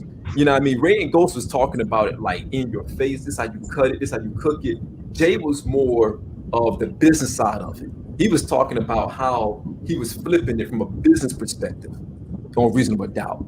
And that was a different take on it because he was making it to a point where you had to really listen to what he was saying to understand that he was talking about what he was doing in the streets. Even today, he was still in the streets. Jay wordplay is very subliminal crafty. Very. It's subliminal crafty where you know what you're talking about, but then you got hold up. Is that what you're talking about? Right. That's how it should have. He's very. Yeah. Well, it makes you kind of go back.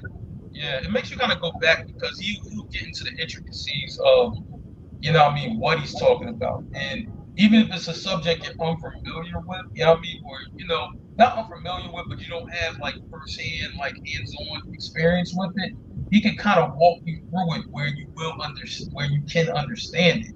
So it's just like, yo, I never did this before, but if I was to do it, I think I will understand how to. You know what I'm saying? And you gotta give Jay props for that. And I think that really helped Jay's success. Because out of Biggie, Jay-Z, and Nas, I would have to say Jay is the easiest listen. Yeah. Jay's the easiest listen. So you don't have to. That's why he's the conversation rapper. Conversation rapper. You don't have to. Like with Nas. To really appreciate that nigga, sometimes you gotta hit the rewind button and play that nigga back by 3 or 4 times. Like, oh shit! Yeah. With Biggie's in between Jay and Nas, where Biggie's easy, but sometimes you gotta like, hold up, I think I missed that. Rewind that shit real quick. Nas is very cryptic. I would describe a lot of his flow as very cryptic. Where I mean, I wouldn't say it can go over your head, but you, like you say, you gotta rewind that shit. Yeah. And you're like, damn, did he just say that? Okay, I mean, if you're a real dumb motherfucker, you might not ever get Nas at all. Because a lot of his shit is cryptic. Even though he has the superior flow, delivery, and all that stuff, a lot of his shit is cryptic. It is very cryptic. That's like Ghostface was. And commercially, that hurt him.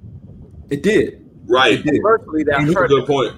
And he was never willing to change. Jay was willing to change, and that's why I say Jay. Jay actually said that in a song. Though he had to dumb down his shit. Yeah, yeah. Because Jay was able to inherit different flows and different patterns and cadence, and he was able to evolve. Nas like, nah, I'm Nas. I'm not changing. Like this is, I'm from the old school. I'm from the old cloth where we're not changing. We don't do that. And I think that's what hurt Rakim because Rakim. Imagine Rakim dropping like Money Cash Holes type of song or Big Pimpin'. That's not Rakim. That would never be Rakim. And we love Rakim, but Rakim never was able to go further and farther because he didn't want to. He was like, I'm Rakim. I'm the God Rakim. I'm not doing that. I'm staying who I am. I'm staying as who I am. I wonder if I think Biggie would have eventually had to evolve as well. Like Jay did at the time. I think he would have. Biggie was. I think he kind of did. Puffy was kind of pushing him in that direction anyway. Puffy was getting big there anyhow. Life, and that was gonna be one of my questions. Which sophomore album y'all like the best between Life After Death? It was written and in my life. I agree, Mo. I agree. But yo, I agree. In my opinion, I think between the freshman and sophomore albums, I feel like Big maturation was larger than Nas and Jay-Z when you went to that second album, as far as maturation on the flow, the content, and everything. Because Ready to Die content and Life After Death content, yo, it's like complete opposite. But Big said himself like, yo, I was ready when I made Ready to Die. It was called Ready to Die because I rapping about being in the streets and selling drugs and all that. It's like, yo, when you're in the streets, anything can happen, so you gotta be ready to die to live that life. But he said, yo, I can't rap about drugs no more. I can't rap about being broke no more. I ain't broke. Right. I ain't selling drugs no more. He's like, now a nigga rapping about blunts and bras, tits and menage a trois, sex and expensive cars. Yo, no pay for, no car payment. Yo, Big was a fucking monster, bro. Big knew how to But here's the thing, fellas, and Mo just put it in the comments, man. Nas and Ra didn't have a Puff. Now put that in perspective. Puffy orchestrated Big. If Big did not have Puffy, Big would have been more in the Nas and Raekwon vein, because those three were the pantheon of hip hop during that time. Nas, Biggie, and Ray. But here's the thing about that though. Biggie had the savvy and the skill set and the personality and the suave and the swag to pull off a puffy moderated beat and a song still maintain his identity. Right. Yeah. Puffy was Quincy Jones to him. The Locks had Puffy, and they are monsters, but they didn't have the ability to. You see what I'm saying? So I can't really say it's all about Puffy. Yeah, it was about Puffy, but Big, I feel like Big helped Puff more than Puff helped Big. But you know what though? It's a reason for that when you talk about Biggie and Puff and why that mesh and why maybe the Locks didn't mesh, right? Because a young Puff, was showing Big like, yo, we can get this money. You could be a fly ass nigga. You can get all these girls, right? And Biggie's just like, yo, if I do this, I'm trying to tell you, I'll turn you into a millionaire, boy. Like, you can have this whole life. This whole life could be yours. You know what I'm saying? And he believed in it. You know what I mean? So I'm gonna say like this, and this is why we, like Philly, we embrace Biggie. You know what I'm saying? Because it was like with us coming up, it was all about imagery. You know what I'm saying? We had if we seen it, then you just like, man, maybe I could be that guy one day. Maybe I could be the guy, in the Lex Coupe or the 600 Benz or something like that. Maybe I could be that guy. You know what I'm saying? Like Biggie, I think Puff talked to Biggie just like that. Yep. And just like, yo, you do these records, I'm trying to tell you, you can have all that shit. I don't know if the Locks ever bought into that kind of conversation, because the Locks from Yonkers, like, yo, we from YO, this is what we do out here, we gangster with it. We ain't really think about no girls and no bitches and all that. We just want, we just trying to get out the street and make some bread. Like, we don't really give a fuck about none of that. So, Mark, let me ask you this. And Shawn said you can chime in too. But remember now, what was Mace's first name? Murder Mace. Murder Mace. He was all about that hard shit too. All right. Yeah. But Mace had the ability to turn Pretty Boy, I dropped murder off Mace. Mace woke up in Teen Summit. Puff had all them fuckers in shiny suits. I think Mace understood that early. I think with the Locks, they didn't understand it early, right? No, it's not Jadakiss started to understand it. This is why, if you look at the Locks when they broke off, it was Jada, Styles P, for real, Sheek Louch, right? Jada started to understand that earlier than the other two. So you started seeing him more of a, he could rap his ass off, but he was more a little smoothed out and all that. Right. If he didn't understood that in the beginning, maybe he'd have still been with Puff. But as a group, they didn't understand that. You know what I'm saying? And Styles was like, yo, I'm just me. I'm not doing all that shit. Street. Styles P is just. So that's how that was. Styles is my favorite from the Locks. So you know what I'm saying? But Jada, I think, started to understand that later. Mace understood it from the beginning. Mace bought it early. You know what? I'm in a fucking Bentley. Do you want to ride in the Bentley and get the bitches? Do you want that? You know what I'm saying? If you want that, we can do that. You know what I mean? Even Black Rob, rest in peace. Right. At that time. Even Black Rob. And to your point, Merv, that's why you can't discount what Puffy did. Puffy orchestrated all of this. Big would have been doing those albums that Mr. C had him doing at one point. Party and bullshit. Big was gritty and grimy. If you go back and listen to the Red Tape of Ready to Die, that shit was grungy. Oh yeah, Like no, I agree. it was That's why Puff had to bring in Juicy. He told Big, right. I got to bring in Juicy. It was Big, dark. listen to this shit. I need some radio shit. It was a dark album. Yeah. Okay. Y'all right. Biggie had that. Biggie had the talent and the skills and mindset to take Puff idea, right, and make it come come alive. You know what I'm saying? Right. To me, the Locks didn't have that. They didn't have that ability. It just wasn't a good. They just wasn't. A good fit. Based on I won't use a relationship term. Puff and the Locks wasn't equally yoked. Like they didn't fucking mesh. They wasn't compatible. They didn't want it. They pushed back. They didn't buy in. They didn't buy into that. Big bought in. That shiny shoe shit wasn't them, man. It wasn't them. Like it really wasn't. Like even when like Jada started smoothing it out, but even when Jada smoothing out, that nigga still raw as fuck. Like you just but so was Black Rob. You can't see Jadakiss making a Big Papa remix song. Like it's just you can't pull that off. I'm gonna say like this, right? Like I said later on, Jada started to buy in a little bit later, not all the way, but you know what I mean, because he was still him. But what I'm saying is, Puff had this conversation with Big, right? Like, look, you know what I mean. So back then the conversation was like, look, I got the SL 500 outside. You know what I mean? I got 2 bitches in there. You know what I mean? I got the gold link. Here your gold link. You know what I mean? I got that right there. You trying to get this money, you know what I mean? For real, get at these hoes or not. You know what I'm saying? He had the same conversation with Mace, I'm assuming, right? Now, when that conversation came to the Locks are just, we don't, you know what I mean? This shit cool and all, but that ain't us. I get it. I get it. Yeah, I get it. That just ain't them. You know what I mean? Even though they want the cars and the girls. Right. I mean, what nigga don't? Right. But it's just, we can't throw on the suits and the shiny suits to get that shit. I understand how Bull Mace can do it, but we can't do it. Y'all remember that first song from We Are the Streets?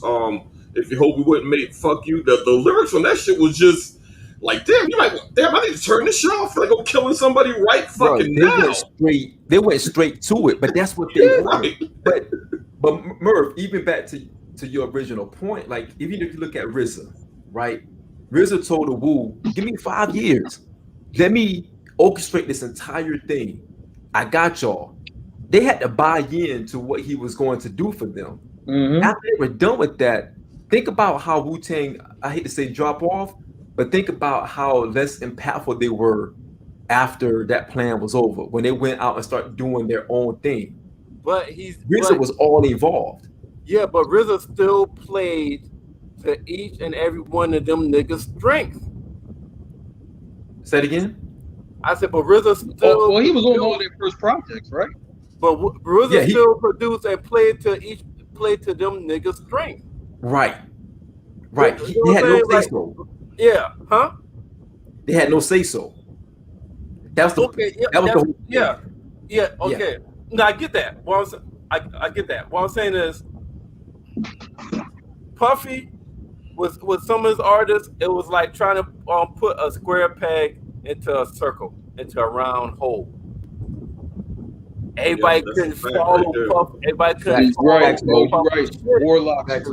Warlocks. Yeah, they did.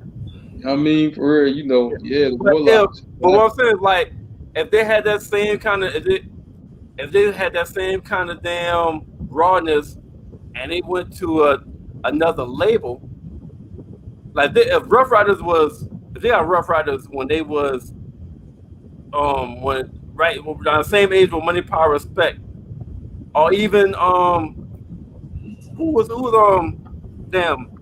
Marc Deep signed to? Loud. They won't Loud. No, like even that record label was just like the Locks. Just they should be grateful because Puffy gave them their first chance. It just wasn't a good marriage. Nah, you know what I'm saying? It wasn't.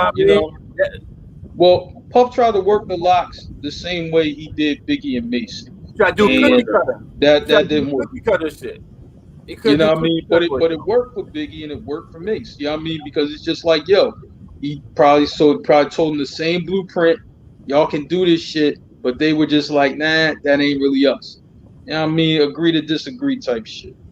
Because I mean, okay, they follow it. They follow. I believe they brought in on Money, Power, Respect.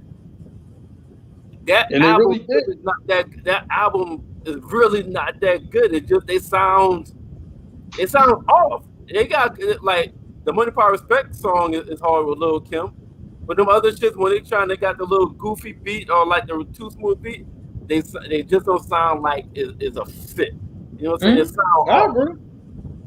I agree. You know, it just wasn't them, man. You know what I'm saying? And glad that, you know what I mean, they were able to get, you know, with the Rough Riders and find their lane, which they did and did well. That was a really good fit for them. So that worked. You know what I'm saying? And I think when they got with Rough Riders, even though they weren't with Puff anymore, they still took some things that they learned from that experience to make them better on Rough Riders. You know what I mean? If that makes any sense. And I thought that was good for them. You know what I'm saying? Right. And that's the thing, man. Like Rough Riders was a good fit for them. I think Puffy could have been better if they would have buy into the program and buy into the plan. But Rough Riders was still like what they needed because they needed the streets. They needed that movement during that time. But if y'all really think about it, We Are the Streets was still, it was a solid album, but it wasn't rated high at all. And it didn't sell that well. I liked it though. Me too. That was because it was too emotional in that shit, man. That was every song was about Puff. Yeah. Every song was about Puff. Yo, I still have to watch that. You know what I mean? Yo, fellas, we have to watch this shit. T.O. Cross doc. I heard it from my brother. I heard it from a couple other people. They're like, Mark, jump on the fire stick, get on that. You know what I'm saying? T.O. Cross doc, you know what I mean? For it talks about Brooklyn, Harlem, you know what I mean? How all this shit shake out. You know what I'm saying? So it's they said, I've heard from a few people, it's a really good doc. So, you know what I mean? We got to check that out when we get a chance. Word. Your fellas, y'all ready to wrap this thing up? We still got viewers, man, but goodness. Damn, we just jumped, yo. I know, man. I'm exhausted. Yeah, me too, man. You know what I'm saying? We almost 3 hours in. What the hell? Yeah, man. I told you at the beginning it's gonna be a 3-hour set. And guess what? We even get to when we got tables the main man topics. We have to shift that to the right. Man. I have no energy left to do that. We really apologize. We apologize. We'll get into that next week. We apologize. Man. If anybody looking at that, blame Merv. You know what I mean? You can send all, you know what I mean, for real, your hate mail to Merv and like, how dare you cut that other segment off. You know what I mean? Blame Merv for all this shit to happen. Blame the black guy. Let's just give him something to look forward to next week. That give him something to look forward to next week. Yeah, that shit gonna be fun. We got you next week. Because next week we have that, and we got to talk about the 25th anniversary of It Was Written, July 2nd. Good. I won't come. Hey, I won't come. I'm here for that shit. You know it. I'm going to talk about all 96 for that too. Hip hop. I will come up with something for that too. Then. Man, 96 was a damn golden year for him. 96 was a golden year. Hey, Merv, I'm gonna tell you right now, I'm gonna be on my Shawn Johnson shit as far as Nas, but we talk about Illmatic. I mean, we talk about fucking It Was Written. I'm gonna just let you know that right now. What you got? I got fucking Street Dream. What you got? I got If I Rule the World. What you got? Hey, I'm gonna make y'all fuckers think. Just like the night, you're like, oh damn. Yeah, Merv. I want to have y'all fucking thinking next week too, guys. It's unfair, man. Hey, Merv, if some other albums came out, you know what I mean, around that time, you know what I'm saying? You know. Yeah. You know what I mean? 96 was a hot year for music now. 90s. Woo. Yeah, it was. Shit. Mix it in somehow. I feel you. Yo, the fellas, good show tonight. Shout out to Mile High Radio. Shout out to Blackjack TV, Channel 199, Zingo TV, Facebook, YouTube, all of our frontliners, our behind the scenes. Shout out to everybody, man. Shout out to the crew. Man, that's all I got, fellas. Let's go and end this thing. I'm exhausted. I'm done. Great show. We out. Yeah. Let's go Don't need Clips. no long shits tonight.